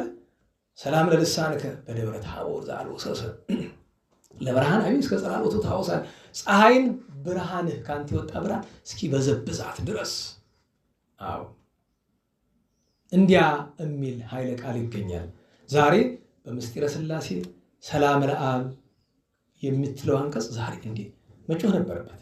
በነገራችሁ ላይ ወለወልድ ቃሉ ሰላም ለአብ ገባሬ ሁሉ ዓለም ዘእምቅድመ ዓለም ነጋሲ እነዚህ ሁሉ የሚጮሁበት ዛሬ ነው። በእውነቱ የተገባ ነው እና አንድነቱን ሶስትነቱን በጎላ በተረዳ ለቅዱሳን ሐዋርያቱ የገለጠበት ኋላም ደግሞ ለእኛ ለማይገባን የሚሆን በመጽሐፍት ተገልጦ ያገኘንበት ትልቅ በዓል ነው። እሱን ማወቅ እግዚአብሔር አብ፣ እግዚአብሔር ወልድ፣ እግዚአብሔር መንፈስ ቅዱስ። ታዲያ አባቶቻችን ዛሬ ምን ይላሉ? እናዋላችሁ ሰዓት ሄደ። አዎ እንግዲህ እሺ እንጨርስ። እንግዲህ ምን ይላሉ? ስብሐት ለአብ በሉ እስቲ። ስብሐት ለወልድ ስብሐት ለመንፈስ ቅዱስ አኮቴት ለአብ አኮቴት ለወልድ አኮቴት ለመንፈስ ቅዱስ ውዳሴ ለአብ ውዳሴ ለወልድ ውዳሴ ለመንፈስ ቅዱስ ግናይ ለአብ ግናይ ለወልድ ግናይ ለመንፈስ ቅዱስ ሰጊር ለአብ ሰጊር ለወልድ ሰጊር ለመንፈስ ቅዱስ። እንደዚያ ነው። በነገራችሁ ላይ ይኸውላችሁ አባ ጊዮርጊስ ምን አለ በድርሰቱ ዘወትር ጸሎት ላይ ምን ይላል? እንዘ አሃዱ ሰለስቱ ወንዘ ሰለስቱ አሃዱ ሲለሱ በአካላት ወይተዋሃዱ በመለኮት ብሏል። ቅዱስ ቅዱስ ቅዱስ እያለ ንሰግድ ለከ ክርስቶስ ምስለ አቡከ ኄር ሰማያዊ ወመንፈስከ ቅዱስ ማሕያዊ ስመ መጻእከ ወአድኀንከነ አለና ሰግድ ለአብ ወወልድ ወመንፈስ ቅዱስ አሐተ ስግደተ ሪናቸውን መንገር ነው እና ዛሬ ሥላሴ በዓል ነው። የአብ የወልድ የመንፈስ ቅዱስ ምሕረት፣ የአብ የወልድ የመንፈስ ቅዱስ በረከት፣ የአብ የወልድ የመንፈስ ቅዱስ ሰላም በሁላችን ላይ ይደር። አጭር አንዲት ነገር እንጨምር። ተራራ ላይ ለምን አደረገው ቢሉ ተራራ አንድም የወንጌል አንድም የቤተ ክርስቲያን አንድም የመንግሥተ ሰማያት አንድም የእመቤታችን ምሳሌ ስለሆነ ነን ያላችሁ። ተራራ ሲወጡት ያጽራል፣ ያገራል፣ ያደክማል። ከወጡ በኋላ ግን ደስ ያሰኛል አይደለም? ዙሪያውን ሁሉ ያሳያል። ንፋሱ ደስ ያሰኛል። አባቶቻችን ምን አሉ? ወንጌል ሲማሯት ታጽራለች፣ ታግራለች። ምስጢር ስትገልጥ፣ ጸጋ ስታሰጥ ደስ ታሰኛለች። አንድ ሁለተኛ ቤተ ክርስቲያን መጥቶ የቤተ ክርስቲያን አካል መሆን ተጋድሎ ይፈልጋል። ያንን ከፈጸሙ በኋላ ግን ስጋውን ደሙን ሰጣ በጸጋ ስታከብር ደስ ታሰኛለች። ቤተክርስቲያን ተራራ ላይ የምትሰራው ተራራው መጀመሪያ ወንጌል ምሳሌ አለና፣ ሁለተኛ ቤተክርስቲያን፣ ሶስተኛ መንግስተ ሰማያት። መንግስተ ሰማያትም ለመግባት በብዙ ጻማ ሐለወነ ንባለ መንግስተ እግዚአብሔር ይላል አይደል? በብዙ መከራ ነው የምንገባው አለ ቅዱስ ጳውሎስ ግብረ ሐዋርያት 14 ላይ። ስለዚህ ብዙ መከራ ተቀብሎ መንግሥተ ሰማያት ከገቡ በኋላ ደስ ትላለች አይደል? የዘላለም ሕይወት። በመጨረሻው ተራራ የተባለች እመቤታችን ናት አይደል? የእመቤታችን ወዳጅ ለመሆን ያጸናል፣ ያገራል። በቀላል አይገኝም። ለናላችሁ ወዳጅ መሆን እኮ በቀላል አይገኝም። ለምን? ወዳጅ መሆን ስትፈልግ መጀመሪያ ሰራዊት አጋንንት መጥቶ ሲጨምቅህ ነው የሚኖር። ከዚያ በኋላ ግን ወዳጅ ከሆንክ በኋላ ግን እመቤቴ ይሄን አድርጊልኝ፣ እሺ፣ ይሄን አድርጊልኝ፣ እሺ። ጠላት ወዲያ ዞር በልበዩ ዞር ይላል። በቃ እገሌ ታሞ እገሌ ታሞ እራደኝልኝ ታደናለች። እንደዚያ እኮ ታረጋለች። ደግሞ ትርፍ እንዳልሄድ የፈራው ነው እንጂ አለ እኮ ለናላችሁ አለ እኮ። አሁን የሆነ ሰው ሊሞት ብሎ እድሜው ቀረበ እና አንዱ ወዳጇ ተነስቶ ኧረ እመቤቴ ኧረ እባክሽ እድሜ ጨምር አራት ሰው እባክሽ ማለት ኋላ አንድ ዝም አለቻቸው። እመቤቴ እሺ ፍትህ ነው ፍትህ ፈልገሽ ነው እኔን ሰውጅና እሱን አቆየው ብለዋል። አይ አንተንም አልወስድ እሱንም አልወስድ እሺ ቆይ ብላ አለ ዛሬ ድረስ አውቀዋለሁ ተዋላችሁ። እና ወዳጅ ከሆነች በኋላ እንግዲህ በምድር ነው እኮ በሰማይማ መንግስቱን ታወርሳለች፣ ታማልዳለች። አንድም እንዴት ዋላችሁ ያቺ ተራራ በወንጌል በቤተ ክርስቲያን በመንግሥተ ሰማያት በእመቤታችን ተመሰለች አልን አይደለም? እንዴት ዋላችሁ? ወንጌል በውስጧ ምን አላት? ኦሪት አላት አይደል? ምን ዋላችሁ? ጌታችን ወንጌልንም እያስተማረ እድን ዘንድ ምን ላድርግ ሲሉት የኦሪትን ትእዛዝ ይነግራቸው ነበር አይደል? አታመንዝር፣ አትስረቅ እያለ። ስለዚህ ወንጌል በራሷ ወንጌልነቷ ብሉይም አዲስ የሚነገርባት ናት ወንጌል። ምክንያቱም በደብረ ታቦር ከብሉይ ሙሴና ኤልያስ ከአዲስ ሐዋርያት ተገኝተው የለም። ቤተ ክርስቲያን ሁል ጊዜ የሚነገርባት ምንድን ነው? ብሉይና ሐዲስ ነው። ስለዚህ ተራራዋ ቤተ ክርስቲያን ትመስላለች። ሶስተኛ መንግሥተ ሰማያት ነው።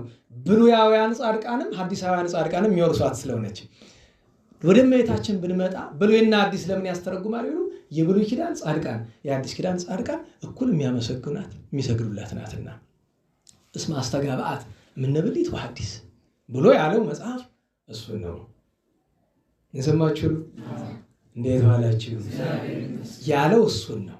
እሱንም ማስተዋል ይገባል። እንግዲህ ስለ ደብረ ታቦር ልንናገራቸው የሚገቡ ሌሎች ነገሮች ነበሩ። ሰዓት ስለሚገድበን በዚህ ሁኔታ እናደርግ። የሚገርማችሁ ነገር ዘወትር ትምህርት የምንጨርበት ሰዓት ላይ ደርሰናል። ማለት ከዜማ በፊት ከታምር በፊት ያለው ግን አጭር ማድረግ እንችላለን። ርዕሳችን ምንድን ነው? የታተመች መጽሐፍ መጽሐፍ ትምት ነው አይደለም? እንግዲህ ጌታችን እግዚአብሔር በቃለ ኢሳይያስ አድሮ ስለ እመቤታችን ይህን ተናገረ። ሌላውን ጥሬ ዘርተተን ወደ ምስጢሩ መጥተን የእመቤታችን ነገር ብቻ ነው የምንነጋገር። እንግዲህ እግዚአብሔር በትንቢተ ኢሳይያስ ምዕራፍ 29 ቁጥር 11 ላይ እንዲህ አለ። ከላይ ብዙ በደል ሲሰሩ ለነበሩ ሰዎች ሲናገራቸው ነው። ምን አለ? ይኸውም ነገር እንደታተመ መጽሐፍ ቃል ሆኖባቸዋል። ማንበብን ለሚያውቅ ይህንን አንብብ ብሎ በሰጡት ጊዜ ታትሟልና ማንበብ አልችልም ይላቸዋል። ደግሞ መጽሐፍን ማንበብን ለማያውቅ ይህንን አንብብ ብሎ በሰጡት ጊዜ እርሱ ማንበብን አላውቅም ይላቸዋል። አባቶቻችን ይሄን ለእመቤታችን ተረጉም የታተመች መጽሐፍ የተባለች እመቤታችን ናት ነው ባጭሩ። እናላችሁ ምን ለና ቅድም መጽሐፉ ላይ ኢሳይያስ ትባላለች አይደል? የኢሳይያስ መጽሐፍ ይቺው ምንድናት? የታተመች መጽሐፍ። መጽሐፍ ለምን ይላታል ቢሉ እመቤታችን መጽሐፍ ምንድነው? በውስጡ ምን አለው? እንዴት ዋላችሁ? በውስጡ ምን አለው? ቃላት አሉት አይደለም? ልብ በሉ እንግዲህ ይሄ ጌታችን በዘሩ ቃል ልንመስለው አይደለም፣ ግን ጌታችን መድኃኒታችን ኢየሱስ ክርስቶስ ወልደ እግዚአብሔር ነው አይደለም? አካላዊ ምንድነው ይባል? ቃል ብታውቁት አካላዊ ቃል ነው። ስለዚህ እመቤታችን መጽሐፍ ስትባል ልክ እመቤታችንን ጽላት ስንል ጌታችን በግብረ አምላክ የተጻፈ ይሄ መጽሐፍ ውስጡ ላይ ያለውን ኃይለ ቃል እገሌ ጻፈው አይባልም። ይሄ መጽሐፍ ጸሐፊው ማን ነው? መንፈስ ቅዱስ ብቻ ነው። ያ መጽሐፍ ምንድነው? መጽሐፍ ነው። መጽሐፉም እመቤታችን ናት። በውስጡ ቃላት አሉ። ያ ደግሞ የጌታ ምሳሌ ነው። ነገር ግን ምን ያለ ነው አለ? የታተመ ነው። ማንም ከቶ ማንበብ አይችልም ማለት ምን ማለት ነው ይባል? እመቤታችንን አምላክን በድንግልና ጸንሳ በድንግልና መውለዷን ለዘላለም ድንግልና ሆነ መኖሯን ከቶ ማንም ሊመረምር አይችልም። አንድም በምስጢሩ ብንሄድ በውስጡ ያሉ ቃላት የጌታ ምሳሌ ከሆኑ የጌታችን ባህሪ መለኮት ማንም ሊመረምረው አይችልም። አበው ግን ምን አሉ? መጽሐፍ ማንበብ ለሚያውቅ አንብብ አሉት የተባለ አረጋዊ ዮሴፍን ነው። ሊቃውንት ተርጉመውታል። የሰማችሁ ነው። አንብብ የተባለ ማን ነው? አረጋዊ ዮሴፍ ነው። መርምር ተባለ። አረጋዊ ዮሴፍ ምንድነው የሚለው? ወድቀ ውስተ ጽኑ መዋግደ ህሊና ይላል አይደለም? ከጨነቀው ነፍሰ ጡር ናለች። በዚህ ዘመን አማርኛ ነው እንጂ እመቤታችን አምላክን ጸንሳለች ወደል ይሻላል። ጸንሳለች፣ ሆዷ ገፍቷል እና ግራ ገብቶታል። እንዳያማት የምትታማ አይደለችም። እንዳይተዋት ደግሞ ጨነቀው። ከምን መጣ ሲላት መንፈስ ቅዱስ አለችው። በገብረ መንፈስ ቅዱስ ስትል ነው። ከዚያ በፊት ተደርጎ የማያውቅ ነገር ደግሞ ዮሴፍ አረጋዊ እውቀት ላይጠፋው ይችላል። ያን ያህል ግን በጣም ምሁረ ውሬት አይደለም። ደግሞ ኢሳይያስን ነገር እንዳይመረምር እና አንብብ ማለት መርምር ሊመረምር ሞከረ፣ አልቻለው አለ። ከዛ መልአከ እግዚአብሔር መጥቶ ነገረው። ኢሳይያስ የተናገረው ነገር ሊፈጸም አምላክን በድንግልና ጸንሳለች፣ ዝም ብለህ እመን አለው። እንዲሁም በኋላ ቢያቅተው መጨረሻ ላይ እመቤታችን ከበር ላይ የነበረውን የደረቀ እንጨት ቆርጦ የጣለውን እንጨት ተክላ አለምልማ እንዲያብብና እንዲያፈራ አደረገችው። ደነገጠ። ይህን ማን አደረገ አለችው። እግዚአብሔር አላት። ይሄም የእግዚአብሔር ስራ ነው አለችው። ቅዱስ ሄራቅሊስ ምን አለ? ዛን ጊዜ ሰገደላት፣ ከጫማ ወድቆ ሰገደላት። ሊመረምር አልቻለም። በነገራችሁ ላይ መልአከ እግዚአብሔር ነግሮትም ቢሆን በእምነት ይዞታል እንጂ ገብቶታል ማለት አይደለም። ለዚያ ነው ኢያእመራ ዮሴፍ እስከ አመ ወለደት ወልደ ዘበኩር ይላል አይደለም? በኩር የተባለ ልጇን እስከወለደች ድረስ። ያን ጊዜ ግን 5 ምልክቶችን በተለይ ቅዳሴ መላእክትንና ስርቀተ ብርሃኑን አይቶ ያን ጊዜ ግን ለካ እርሷም ወላዲተ አምላክ ናት እርሱም አምላክ ነው ብሎ ልቡ ረግቶለታል እንጂ አይምሮ ታውኮ ነበረ። ማንበብ ለሚያውቅ ሰው የተባለ አረጋዊ ዮሴፍ ነው። ማንበብ ማወቅ ምንድን ነው ቢባል ፍጡርን ሲመረምረው ነው ማንበብ የሚባል። እናላችሁ ፍጡርን መርምሮ ሲያገኘው ነው። ታዲያ ለመመርመር ምን ጊዜም ሲሆን ምን መረምረው ከኛ በጸጋ በማድረግ በታች መሆን ያለበት፣ ቢቀር ግን እኩያ መሆን አለበት አይደለም? ቅዱስ ጳውሎስ ምን አለ? መንፈሳውያን ይመረምራሉ እንጂ አይመረመሩ። እንኳን ይቅርና ቅዱሳን መመርመር ከባድ ነው። የእመቤታችን ድንግልናዋን እመረምራለሁ አለ፣ ያገኛል ሊደርስበት። በድንግልና ጸንሱ በድንግልና መውለድ ድሮ ብቻ አይደለም ዛሬም አይመረመር በረቂቅ እና መጽሐፍ ማንበብ ለሚያውቅ አንብብ አሉት ማለት እሱ ነው። ዋናው ትልቁ ነገር ግን እመቤታችን መጽሐፍ ህትምት ያላት በድንግልና ታትማ የኖረች መሆኗን መንገር፣ የአካላዊ ቃል እናት መሆኗን መንገር። እግረ መንገዱን ግን የእመቤታችን ሀሊበ ድንግልና አይመረመርም። ቅድመ ጸኒስ፣ ጊዜ ጸኒስ፣ ድረ ጸኒስ ድንግል መሆኗ አይመረመርም። አምላክን መውለዷ አይመረመርም። 9 ወር ከ5 ቀን ሰማይ ምድር በመሃል እጁ ያሉትን ተሸክማ መኖሯ አይመረመርም። እርሱን ማሳደጓ አይመረመርም። ታዲያ ቅዱስ አግናጤዎስ ስለ ምስጢረ ሥላሴ የተናገረውን ያልቃል። ለዚህ እንጠቀምበታለን። ምን አለ? ሁሉም ነገር በእጹብ ይወሰናል። እጹብ ከማለት በቀር የለም። ስለዚህ ዛሬ ትምህርታችን ባጭር ነው። ተረድታችሁኛል? ድንግልናዋን ክብሯን እና ከምንም በላይ ግብሯ ረቂቅ መሆኑን አታስታውሱም? በቀደም የነገርኳቸው ሐዋርያት እንደምን ጸነስሽው እንደምን ወለድሽው ብለዋት ግሩም መልአክ መጥቶ ፈጅቷችሁ አልነበረም? እግዚአብሔር ነው ያተረፋቸው። ለምን ቢባል ዓለም በራሷ ያንን ሰምታ መቻል አትችልም። ከታች ግን አንዲት ኃይለ ቃል አለች። ቁጥር 13 ላይ ልብ ብላችሁ ስማት። ጌታ እንዲህ አለ፣ ይህ ሕዝብ ስለ ነገረ ማርያም አይደለም፣ ግን ይህ ሕዝብ በከንፈሩ ያከብረኛል። አስባችሁታል? ለራሳችን እንድንረዳው ብዬ ነው። ቅዳሴ ገብታችሁ የምታስቀድሱ በከንፈራችን ተንሱ ብለን ስንል የምንለው ነገር እንኳን ትርጉም ይሰጠናል። እግዚኦ ተሳሃለነ ስትሉ በእውነት አቤቱ ራራልን፣ አቤቱ ይቅር በለን የሚል ነገር እየተሰማን ነው ነው ብሎ በከንፈራችን ነው። በከንፈሩ ያከብረኛል ወደ ምስጢሩ ሳንል በጥሬ ዞር እኮ ይኸው ነው ታቻ። በተለይ ግን ከእናንተ በላይ የሚፈረድበት ማን ነው? በዚህ ዘመን 2 አካል መዳን የማይችል በዚህ ዘመን ታውቃላችሁ አይደለም? አንድ መድረክ ላይ የቆሙ ሰዎች እግዚአብሔር ይሁን። ለምን? በከንፈራችን ነው እግዚአብሔርን ስንደለው ነው። ከተውኑ ደጋግሜ ተናግሬያለሁ። እግዚአብሔርን የማናውቅ ፍቅሩ ያልገባን ሕማሙ የማይገባን ከራሳችን ስጋዊ ክብር በቀር ምንም ነገር የማይታየን። ትናንት አልነገርኳችሁም? ገንዘብ ያለው ሰው ድርሰት መድረስ አይችልም አላልኳችሁም? ይህ ሁሉ መጽሐፍ ያሳተመው ሰው ታዲያ ምን ይመስላችኋል? እኔን ጨምሮ ሸቃጭ ነን እንድታውቁት። በመንፈስ ቅዱስ አይደለም የተጻፈ የአብዛኞቻችን 99.9%። ይህ ሕዝብ በከር ሁለተኛ በዚህ ዘመን ለመዳን በጣም ሩቅ ማን እንደሆነ ታውቃላችሁ? ይሄ ፌስቡክ፣ ቲክቶክ የምታበሰው አለ አይደለም? በፌስቡክ በጽሁፍ በቲክቶክ ላይቭ እየገባ እሰብካለሁ አስተምራለሁ እንዲሁ ክነት የለው ምን ይለው ጨዋ አለ አይደለም? ሴቱም ወንዱም በዛ አለ አይደለም? በተለይ ጨዋ ሆኖ ሴትም ወንድም ቪዲዮ ራሱን እየቀረጸ አስተምራለሁ የሚል ከቶውኑ መዳኛ ቀዳዳ የለው። እንድታውቁት እውነቴን ነው። ማስተማር ጌጥ የሚመስላችሁ ሰዎች ካላችሁ ተበድላችኋል። መጽሐፍ ይላል መጀመሪያ መንፈስ ቅዱስ አንተን ቤት ካላደረገ ማስተማር አትችልም። ቀጥሎ ምንም ነገር አልኩ ተምረህ ያረባህ አስተምረህ ልትረባ እንዳትረሷት። ተምረሽ ያረባሽ አስተምረሽ ልትረቢ። እንዴት ብሎ ተምሮ ያረባ ሰው አስተምሮ ይረባል? ተምሮ ለቅድስና ያልበቃ ሰው አስተምሮ ለቅድስና የሚበቃ እኮ በሽታ ነው፣ ትልቅ ድንቁርና ነው። ለዚያ ነው ምን አለ? በከንፈሩ ያከብረኛል፣ ልቡ ግን ከኔ የራቀ ነው። ቀጥሎ ምን አለ? በከንቱ ያመልኩኛል፣ ሰው ሰራሽ ትምህርትም ያስተምራሉ። ስለዚህ ህዝቡን እንዲፈልስ አደርገዋለሁ አለ እግዚአብሔር። ሰው ሰራሽ ትምህርት ዛሬ የቤተክርስቲያንን ህግ የሚያስተምራለ፣ ፍትሐ ነገሥት የሚያስተምር ታውቃላችሁ አለ። ህጉ ስርዓቱ እንደዚህ ነው የሚላለ። ያችን ጥብቋን ህግ የሚያስተምራለ፣ የሐዋርያትን ዲድስቅልያውን፣ አብጠሊሱን፣ ሲኖዶሱን ያስተምራለ።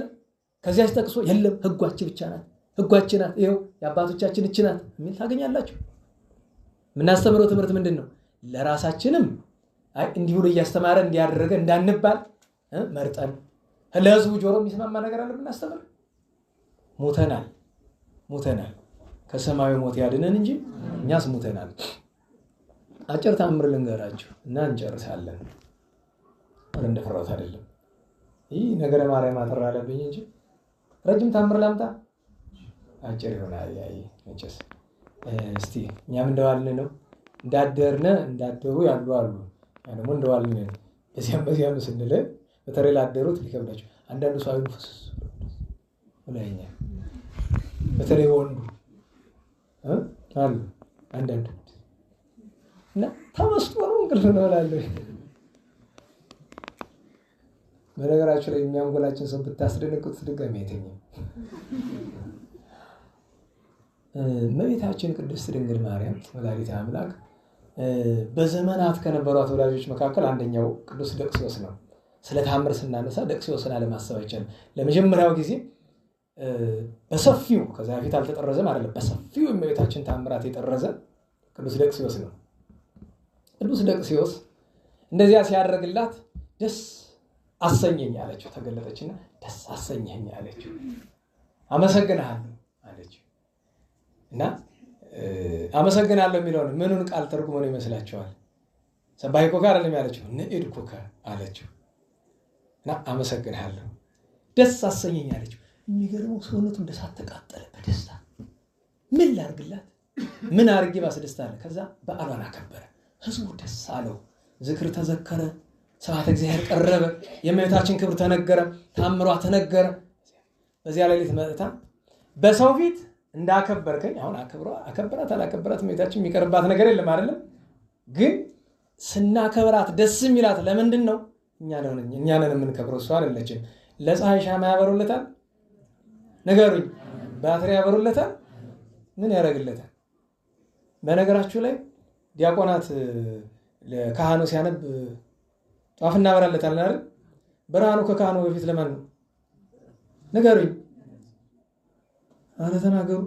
ምልክት እየሰጠኋችሁ አሁን የሻማ በርቷል አይደል? አልበራም እንዴ? እናንተ ሰዎች አይናችሁ ጠፍቷል መሰለኝ። በርቷል አልበራም? አዎ በርቷል። ይሄንን ያበራ ነው ለማን ነው? አረ ጣቴን እዩ። ለማን ያበራ ነው? ጥቅሙ ግን ለማን ነው? ልብ በሉ። ስናበራው ለራሳችን ብለን አይደለም አይደል ያበራ ነው? ለራሳችን አይደለም ለእግዚአብሔር ብለን ያበራ ነው አይደል? ጥቅሙ ግን ለማን ነው? ለኛ። ስጋ ወልድ አምላክ ቢፈተት ለማን ነው?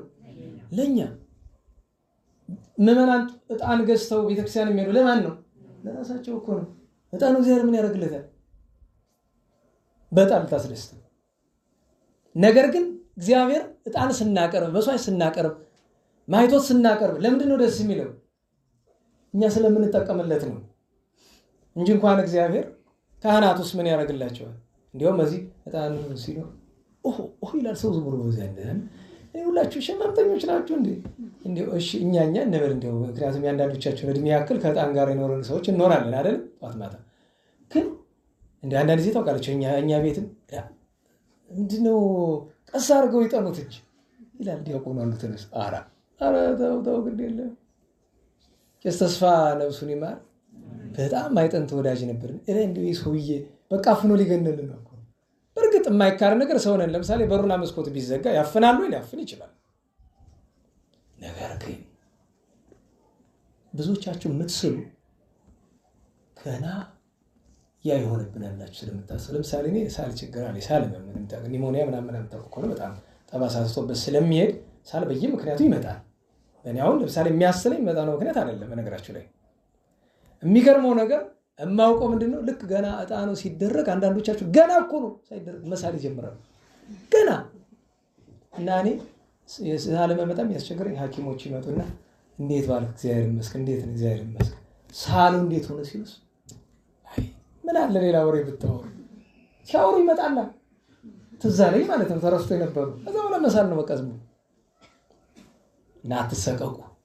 ይሄን እቺን መዓዛ ለማሽተት ህይወታቸውን ገብሩ ቢባሉ የሚገብሩ ግን እቺ ያናት ብዙ ሰዎች አሉ። ማትገኝ ነገር ናት ብዬ ነው። እና እንታውቁት ደግሞ እመቤታችን ድንግል ማርያም ታውቃላችሁ አይደለም? በተአምረ ማርያም አለ አይደለም? አንድ ካህን ሲያጥን እመቤታችን ስላድኑ ያለበትን ሲያጥነው አለፈ። መልአከ እግዚአብሔር ጎትቶ አመጣው። አንተ እመቤታችን ምስለ ፍቁር ለሳታት በልጠን ብሏል። ቢገስጸው የሆነ ምልክትም አካሉ ላይ አድርጎለታል። ኋላስ ድክም አለው ሲያጥን ቆይቶና ዝም ብሎ አልታየውም። ለከጁን እዚህ አድርጎ እደገፋለሁ ሲል ለካ ስላድኑ ላይ እጁ አርፏል። በሚቀጥለው ቀን ቢመጡ የእጅ ስዕል አለ እመቤታችን ስዕል ላይ ስዕል እንግዲህ እጅ ሄዶ እንደዚህ ስላደረከው ስዕሉ ሊቀመጥ አይችልም። ታምራት ነው፣ ምልክት ነው። ካህኑ ግን ደግ ሰው ነው፣ ተራሱ እንዳይመስላችሁ። እና ማይጠንት በዘመናችንም ገጥሞናል። አንድ ስፍራ ነበር ማይጠንት የሚደረግበትና እንዲያው ታጎለ ለምን የሚል ጥያቄ መጣ ከእመቤታችን ዘንድ በሚመጣበት መንገድ እና እንዲያው ነገርን ካነሳው ይሄ ነው የተባለችው እመቤታችን ድንግል ማርያም ተገለጠችለትና በምድር ስላከበርከኝ እኔ አንተን በሰማይ አከብርሃለሁ፣ ነገር ግን መጀመሪያ በሰው ፊት ክብርን ልገልጥ እወዳለሁ። በል እንካ ይህንን መንበር ይህንን ልብስ ልበስ። ይህንን መንበር ከአንተ ውጭ ማንም ሊቀመጥበት አይችልም። ፈለገ ቅዱስ ሲሆን ከአንተ ውጭ ማንም ሊቀመጥበት፣ ይህን ልብስ ማንም መልበስ አይችልም። ይህንን ተደፋፍሮ ቢያደርግ እበቀለዋለሁ፣ አጠፋዋለሁ። ይህን ንገራቸው ነገራቸው። ይሄ ቅዱስ እዚያ መንበር ተቀምጦ እያስተማረ ያችን በነገራችሁ ላይ መንበርና ልብስ ምን ትዝ አለኝ። ዛሬ ደብረ ታቦር ነው እንግዲህ የአብነት ተማሪዎችና መምህራን ይዘክራሉ አይደለም? አይዘክሩም እንዴ? ተከልሶ መጥቶ ይሆናል ለዚያው ዝክር አለ። እሱ ዛሬ ዝክር እሱ ነው ጉባኤ ቤት የተላከ ዝክር ነው ዛሬ የምንቀበልና ቁስቋም ደብረ ቁስቋም ላይ የቅኔ ቤት አለ። ሌሎችም ጉባኤ ቤቶች አሉ፣ ግን ትልቁም የሚታወቅ ቁስቋም በቅኔ ቤት ነው አይደለም? ቅኔ ቤቱ ደብዳቤ ልኳል። የሚገርማችሁ በየዓመቱ በታይፕ አጽፈው በኮምፒውተር በኢንቨሎፕ አሽገው ነው የሚልኩ መጥሪያውን። ግን ያው እኔን ስለሆነ የሚያውቁት ለማህበሩ ቢሆንም ጥሪው በእኔ በግል ነው የሚመጣ እና ይገርመኛል። ግን ያው እዚህ ጉባኤ ስላለ መሄድ አንችልም እና ገርሞኝ ነው አንድ ነገር እኔ ማለት ስለሳቸው በዚህ መምህሩ የጉባኤ መምህሩ የቅኔ መምህሩ እኔ ገርሞኛል። ሰው ያን ያህል ሊቁ ነው እንዴት ምድር ይሆናል? ትትናሰ ምድሪት ይላል አይደል? እንዲህ ምንም እንደማያውቅ ሰው ነው ሲያወራችሁ የሚያወራችሁ እንዲህ ምንም እንደማያውቅ ሰው ሲያገኟችሁ እስቲ ምከሩኝ ጥሩ ክርስቲያን ነው እንግዲህ አስቡት በዚያ ሊቅነት ደረጃ ያለ ሰው እና እኔ እዛ ውስጥ ደብዳቤው ታች ምን ይላል? አንድ ማስታወሻ ልስጥዎት ይላል ወደ እኔ ማለት ነው። እንዲያው መጥተው እንዲያስተምሩ ፈልጋለሁ፣ ግን ሲመጡ አንድ የሚያሳዝነውት ነገር ሊኖር ስለሚችል አስቀድሜ ላስጠንቅቅ። ማስተምርበት ወንበር ልጆቹ እኔ ሳላውቅ ሰርተዋል። በዛ ልክ እንዴት አሰቡት? ልብ በሉ። ምክንያቱም እኔ ወንበር አልፈልግ መደንጊያም ተቀምጬ ቢሆን ነው የማስተምር። እነሱ ግን ግድ ብለው ያዙኝ እዚያ ወንበር። ደግሞ አይነ ስውር ናቸው። ወንበሩ ምን አይነት ይሁን አይሁን እንግዲህ ያው አይን ያለው ሰው ነው የሚያየው አይደለም። ሰው እግዚአብሔር ሰው አያሳጣም በእውነቱ። አሁን ስለሳቸው ይህንን አደባባይ መናገሩ አስፈላጊ ነገር ላይሆን ይችላል፣ ግን እንደኔ አሉ ደግሞ በጉባኤ ቤት እንደው ሁሉ ያለቀ እንዳይመስላችሁ አለ። በየጉባኤ ቤቱ ደግሞ አንዳንድ ደግነት ያላቸው አሉ። ዋናው ግን የፈለኩት ምንድነው? አንደኛ ወንበር ከወንበር ትዝ ብሎኝ ነው። ተማሪ ያሰራ ወንበር ቢሆንም ያ ወንበር ለእኔ አይገባኝም፣ እናንተ ደግሞ ወንበር ይሄ ጌጸኛ ወንበር ትልቅ ወንበር ስትነቅፍ እሰማለሁ ነው። በነገራችሁ ላይ እውነታቸው ነው። የአንድ ደብር አስተዳዳሪ ዱካ ላይ ቢቀመጥ ችግር አለ? ንገሩኝ። የሚገርማቸው እዚህ ደብር አንድ አለቃ በቅርብ ሊሾሙ ተብለው ሰማሁኝና ሄድኩና አደራሁትን ያ ዱርዬ ሰውዬ የገዛው ወንበር ላይ እንዳይቀመጡ፣ ምክንያቱም እዛ ወንበር ላይ ጋኔን አለ። እኔ ግልጽ ነው የምነግረው። ያርፉበታል። እዚያ በኋላ ያው እና ዱካ ላይ ቢልቅቡት እዛ አንድ ቄስ መጥቶ እንዲህ ለምን ለክብራቸው ያስፈልጋል ምናምን። አንተ ዞር በል እባክህ፣ እንዲህ አስፈላጊ እኮ ነው ያስተዳደር። ስማ እንጂ እስኪ አንድ ጥያቄ ልጠይቅ። መጀመሪያው ነው በሕገ ቤተክርስቲያን ወንበር ቤተክርስቲያን ውስጥ ይገባል እንዴ? ቤተክርስቲያን መቀመጫ ናት። ወንበር መግባት የጀመረ መቼ ይመስላል? ሊቃነ ጳጳሳት ካህናት ሲያረጁ መቆም ሲያቅታቸውና ሲታመሙ ከዚህ አገልግሎት ለመቅረት ደግሞ እምቢ አሉ። ለዚህ እኮ ነው ወንበር የገባ እንጂ መንበረ ጵጵስና ቤተክርስቲያን ውስጥ ነው እንዴ? መንበረ ጵጵስና አይደለም እኮ መኖሪያ ቤቱ እኮ ነው መንበረ ጵጵስና ማለት እንጂ ደብሩ አይደለም። ወንበር የሚዘጋጅለት እዚያ ነው።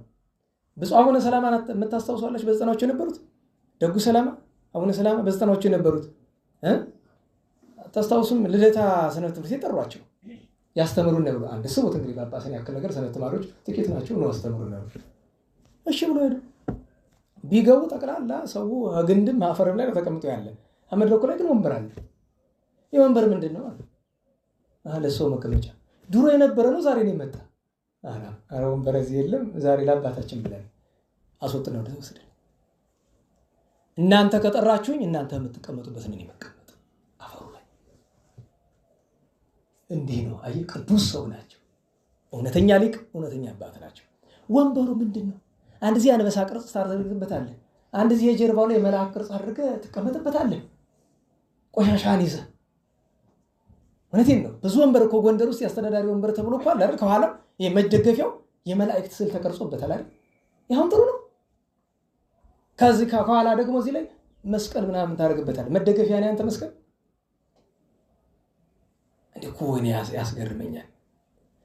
በሕገ ቤተ ክርስቲያን ለአረጋውያን ለድውያን ብቻ ነው ወንበር። ለማንም ሰው ከተሆነ ወንበር አይገባም። እሱም ቢሆን ቤተ መቅደስ አይገባም። በነገራቸው ላይ ጳጳሳት፣ ካህናት፣ ዲያቆናት በደዌ በእርግና ምክንያት ስጋውን ደሙን ለመቀበል መቆም የማይችሉ ከሆነ ቤተ መቅደስ መግባት አይችሉም።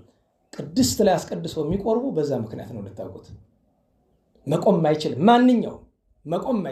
ማንኛውም ሰው ማለት ጵጵስና፣ ቅስና፣ ዲቁና ያለው አይደል? ሁላችንም እንደዚህ አይነት ክህነት ያለን ምን ቆር ቤት ውስጥ ነው ቤተ መቅደስ ውስጥ ነው አይደለም? እሱም ደግሞ እዚያ ውስጥ ነው መቆረብ ያለብን። ነገር ግን መቆም ማንችል ከሆነ ቤተ መቅደስ ውስጥ መቀደስም ማስቀደስም አንችልም። ከውጭ ነው የምንለው፣ ከቅድስት ላይ ሆነን ነው የምንቀበለው። አቅሙ ካለው ገብቶ ይቀበላል። አቅሙ ካለው እዚያው ቅድስት ላይ መቆረብ ይችላል። ስርዓተ ቤተክርስቲያን በዛው ተማሩ ብዬ ነው። የወንበር ነገር ከተነሳ ለቅዱስ ደቅሲዮስም ወንበር ሰጠችው ማለት ቤተክርስቲያን ውስጥ ገብቶ ቤተክርስቲያን ውስጥ ምን ልናደርግ ነው የምንቀመጠው? በቅዳሴ ጊዜ መቀመጥ ይቻላል? ንገሩኝ። እንኳን መቀመጥ መቋሚያ መያዝ ይቻላል? ከግድግዳ መደገፍ ይቻላል? አይቻልም። ይሄ የተፈቀደላቸው እነማን ናቸው? ድውያን እና በእርግና ምክንያት ያንም አይችሉት እንጂ እኮ ሁለት እግርን እንደተተከለ ብረት አድርጎ ተክሎ ሁለት እጅ እንደዚህ ዘርግቶ አይኑን ወደ ላይ አንስቶ እኮ ቅዳሴ የሚቀድስ ስግዱ ሲባል ከመጎንበስ ቃል እግዚአብሔር ከመናገር በቀር ወዲህ ማለት የለም። መቀመጥ መነሳት የለም እኮ እንደዚህ ነው። በቃ አባቶቻችን እንደዚያ ነው ያስተማሩ የኖሩ እንደዛ ነው። ችሎታው የሌለን ነው እኮ ነው። ብዙ ጊዜ ውስጥ ገብተን ስናስቀድስ ማለት አቅሙ ስለሌለ እንጂ ድሮ አባቶቻችን በነበሩበት ዘመን የምን መቋሚያ ነው እንኳን በቅዳሴ በሰዓታት መቋሚያ ይዘን አናውቅም። የለም ሚዝ የለም። ሽማግሎቹ ካሉ ሰዓታት መቋሚያ ይዘን አናውቅም። ለምንድን ነው የምንይዘው? ይደክማቸዋል። ኧረ እንዲህ ከሚባል ትዝም አይል። ከ6 እስከ 7 ሰዓት ጀምሮ እሑድ ከሆነ በተለይ እስከ ጧት ረፋድ 3 ሰዓት ድረስ እንደዚህ ቀጥ እንደተባለ ነው። በቃ አለቀ። የማይቻል ነገር አይደለም። እንዴት ዋላችሁ? ተግሳጽ አመጣብኝ አይደል? ታምሩ ሰዓቱም ሄደ መሰለኝ። ደህና ነው እያልኩኝ ገፋሁት አይደል? እሺ ለሁሉም እንደዚህ አዘጣቸው። ቅዱስ ደቅሲዮስ እዚያ ላይ ሲቀመጥ ያን ሲለብስ ኑሮ አለፈ። ከዚያ በኋላ ሌላ ጳጳስ መጣና ያችን ወንበርና ያችን ልብስ ያውቃል፣ ግን ቃል ኪዳኗን አያውቅም። ተሹሞ መጣ። ያው እኔ ቢጤ አንዱ ደፋር ነው፣ የዚህ ዘመን ሰው ይመስላል። ከዚያ ሌላ ዙፋን አመጡለት። እንዲህ ይሄሳ መንበረ ጵጵስና አላቸው። አይ እሱ ላንተ አይሆንም። እንዴት? አይ የደቅስዮስ ነው እሱ። እንዴ እሱም ጳጳስ እኔም ጳጳስ ለምንድን ነው ለእኔ የማይሆን? ማድረጋችን ይለያያል። አይ እንደሱ አይደለም፣ የአምላክ እናት ናት የሰጠችው፣ ምድራዊ ነገር አይደለም። እና እዚህ የሚቀመጠውን እቀጣለሁ ብላለች። ልብሱንም ወንበሩንም አምጡልኝ፣ እኔም ጳጳስ ነኝ፣ አትቸገሩ፣ አትጨነቁ፣ ዝም ብላችሁ አምጡት አለ። እንግዲህ ወግድ በዘመኑ አለ ባለስልጣን አይደል ዛሬ የምታዩት አይደል? ቅርስ ለማጥፋት ሃይማኖት ለማጥፋት ባለስልጣን ተኮኖ ብዙ ነገር ይሰራል። አረ እንግዲህ ካልክ እመቤቴ ማርያም አንቺ ታውቂያለሽ፣ እንግዲህ አንቺ ስራ ነው፣ እኛ አቅማችን ሞክረናል፣ እንካ ብለው ሰጡት። ካባዋን ትከሻው ላይ ጣል አድርጎ ወንበሩ ላይ ቁጭ ሲል እንደምናምን ነው ተስፈንጥሮ በግንባሩ ሄዶ የተጋጨ መሬት ላይ ገነዛ ወስዶ ቀበሩት። ተርፎ መስሎ ነው አይ ወይ መትረፍ እንዲህ ያለውን እንዴት ብላ በቃ ደግሞ ሁለት ዓለም ማጣት እኮ የሚያሳዝን እየነገሩት አይሰማም። አንዳንድ ሰው ተው ሲሏችሁ መስማት ጥሩ ነው። ተው ሲሏችሁ ስሙ። አንዳንድ ቀን እውነቴን ነው። አንዳንድ ጊዜ ኢቭን በጎ እየሰራችሁ ቢሆን አንዳንድ ጊዜ እንደው ትንሽ የምታከብሩት ሰው ከሆነ ተው ካላችሁ ስሙ። እውነቴን ነው። የሆነ ወቅት ላይ አንዲቱ በጣም ሲያፈጣጥናት ሳይሆን ተይ አልናት። እንደው አልሰማችም። ደግሞ ለበጎ ስራ ተይ ይባላል። አይ መጨረሻሽን ያሳምራል። አሁን እንግዲህ ያለችበት አለች። መድኃኒዓለም ባለችበት ይቅር ይበላት፣ እኛንም ይቅር ይበላል። እግዚአብሔር ጥሎ አይጥላትም፣ ያነሳታል ከወደቀችበት ቦታ ግድ የለም አይጣለው። እና የታምሯ በረከት ይደርብን፣ የቅዱስ ደቅስዮስ በረከትም ይደርብን። የመልካ ምን መንከሰ ብርሃንን እንተርጉምና እንጨርስ። ሰዓት ለመቆጠብ አንድ ወይ ሁለት ብቻ በዜማ እንልና ሌላውን በጥሬ ዘር እንተረጉማለን። 4 ቤት ብቻ ነው፣ ምክንያቱም ትንሽ ስለሆነ መልካ መንከሰ ብርሃን 3 ቤት 4 ቤት እየተረጉምን ነው የምንጨርስ። ንጽሕትን ጨርሰን ገብርኤል ላይ ያለ ነው። ሰማችኋል? አዎ ገብርኤል መልአክ ዘአልቦ ሙስና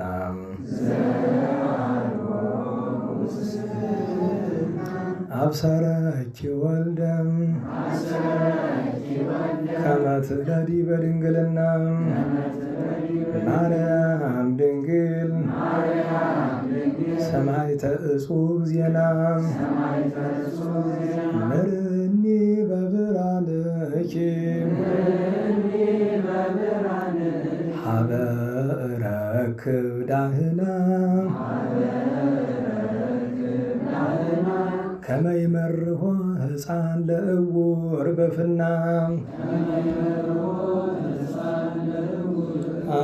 አንቲ ውእቱ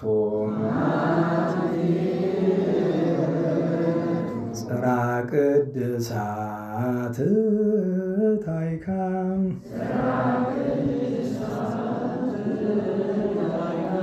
ወመንበር ስብይት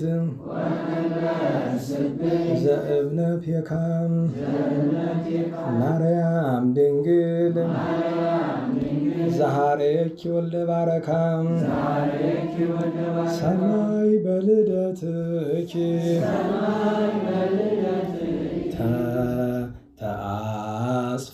ተአጽፈዋካ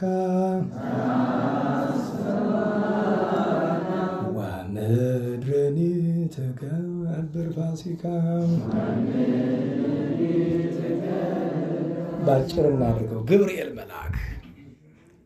ገብርኤል መልአክ ዘአልቦ ሙስና ጥፋት ስህተት ያልተገኘበት ንቁም በበህላዌ ብሎ መላእክትን ያጸና ቅዱስ ገብርኤል አብሰረኪ ወልደ ከመ ትውለዲ በድንግልና ወልደ እግዚአብሔርን በድንግልና ትወልጅ ዘንድ አበሰረሽ።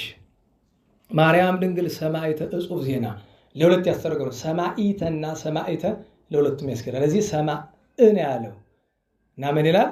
ማርያም ድንግል ሰማዕተ ዕጹብ ዜና። ዕጹብ ተብሎ የሚደነቅ ዜና ማለትም የወልደ አምላክን ሰው መሆን የመሰከርሽ አለ። ግን የጸሐፊ ነገር ይሆናል እንጂ ሰማዕተ ነው ዕጹብ ዜና። አምላክን በድንግልና ጸንሰሽ በድንግልና ትወልጃለሽ የሚል አስደናቂ ዜናን የሰማሽ ነሽ ነው። ምርህኒ በብርሃንኪ ሀበ እረክብ ዳህና ሕይወት ድነት ወደማገኝበት ጎዳና ምርኝ አለና ከመይመርሆ ሕፃን ለእውር በፍና ከመይምርሆ ነው ያለው፣ ግን ከመይመርሆ ሕፃን ለእውር በፍና አይነ ስውርን ታዳጊ ልጅ እንደሚመራው እኔንም ድህነት ወደማገኝበት ስፍራ ምሪኝ በብርሃንሽ አለ በአማላጅነትሽ። አንቲ ውእቱ ጽርሐ ቅድሳት ታይካ የቅድስና አዳራሽ ታይካ ቤተ መንግስት የእግዚአብሔር ቤተ መንግስት የእግዚአብሔር ንጽሕት አዳራሽ የተባልሽ አንቺ ነሽ። ወመንበር ስብሕት አለ የተመሰገንሽ መንበር ሲል ወይም ወመንበረ ስብሐት መንበረ ስብሐት አለ የምስጋና መንበር የተባለ ስብሐት ያለው ጌታን ነው። ዘእብነ ፔካ ፔካ ምንድን ነው? እብነ በረድ አታውቁም?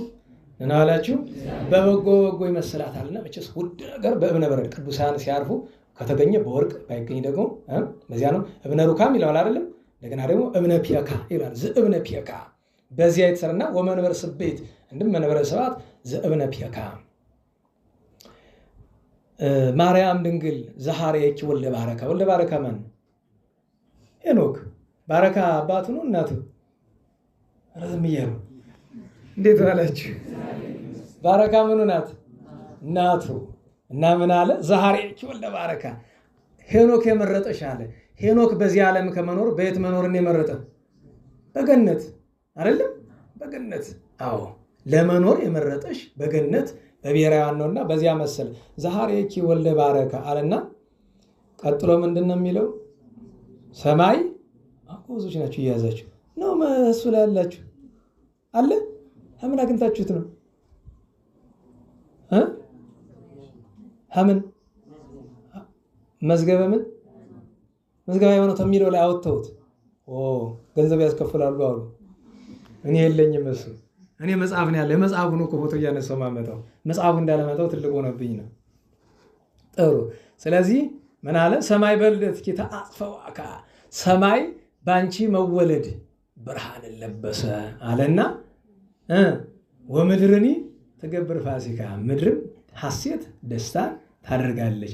አስተማሰልናኪ እግዝእትየ በመሶብ ዘወርቅ እመቤቴ ድንግል ማርያም አንቺን በወርቅ መሶብ መሰልነሽ እንተ ውስቴታ መና ምውቅ በውስጧ ምን ያለባት ምውቅ መና። ምውቅ የሚለው ለምንድን ነው? አለመለወጡ መናገር ነው። ታውቃላችሁ ያ በጎመር ወርቅ ተሰፍሮ መሶብ ወርቅ ውስጥ የተቀመጠው መና ዘወትር ምንድን ነው? አዲስ ትኩስ ነው፣ አይለወጥም። እና መሶብ ወርቅ እመቤታችን መና ምውቅ አለ ጌታችን መድኃኒታችን ኢየሱስ ክርስቶስ ሙቀተ መንፈስ ቅዱስን የሚሰጥ ቸር አምላክ ስለሆነ እንዲህ ይለዋል። ማርያም ጎ ዘትበርሂ በሰርቅ እመቤታችን አንቺን ጎ እንልሻለን፣ ምክንያቱስ በምስራቅ የምትበሪ የምታበሪ። እዚህ በፊት አልነገርኳችሁ? ጌታችን ፀሐይ እንለዋለን አይደለም? እመቤታችንን ምንድነው የምንላት? ጎህ። ምስራቅ ብቻ አይደለም፣ ምስራቅም እንዳለ ነው። ግን የምን ብርሃን ነው የምንላት? የጎህ። ምክንያቱም ፀሐይ ልትመጣ ስትል ቀድሞ የሚመጣ ምኑ ነው? ንገሩኝ እንጂ ጎህ ነው የሚመጣ አይደለም መጀመሪያ። እና እመቤታችን ድንግል ማርያምን በጎህ የሚመስላት በዚያ ምክንያት ነው። ማርያም ጎ ዘትበሪ በሰርቅ አውፅኒ እግዝእትየ እማየ ሙስና ምውቅ አላደል? ምውቅ ግን አይደለም እሱ። ምን አለው? ምውቅ አይሆንም። ተሳስቶ ምውቅ ነው ያለው። አየ ጨዋ ነው የገለበጠው። ማረም ይችል ነበረ። ምውቅ ሳይሆን ኃይለ ቃሉ እንዴት ዋላችሁ? ወደታች ያለው ነው ይበል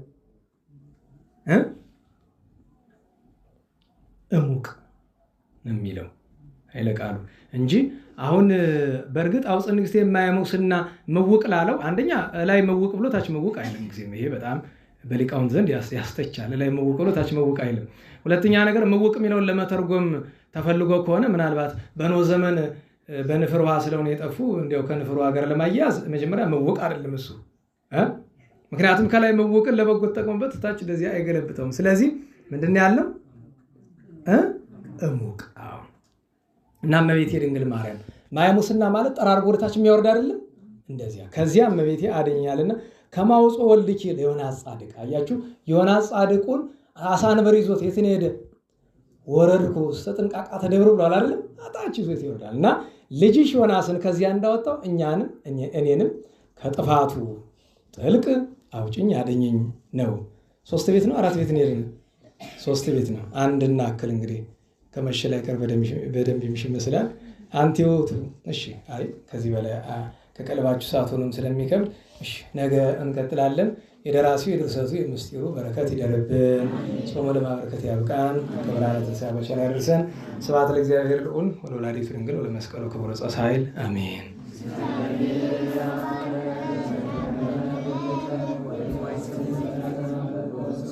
አሜን። የረሳሁት ነገር ዛሬ በጣም እነዚያ ሁሉ በዓላት የሐዋርያትና የነቢያትን አንስቻለሁ፣ ግን አቡነ አብየ እግዚእ ልደታቸውን ዛሬ ነው የምናስብ።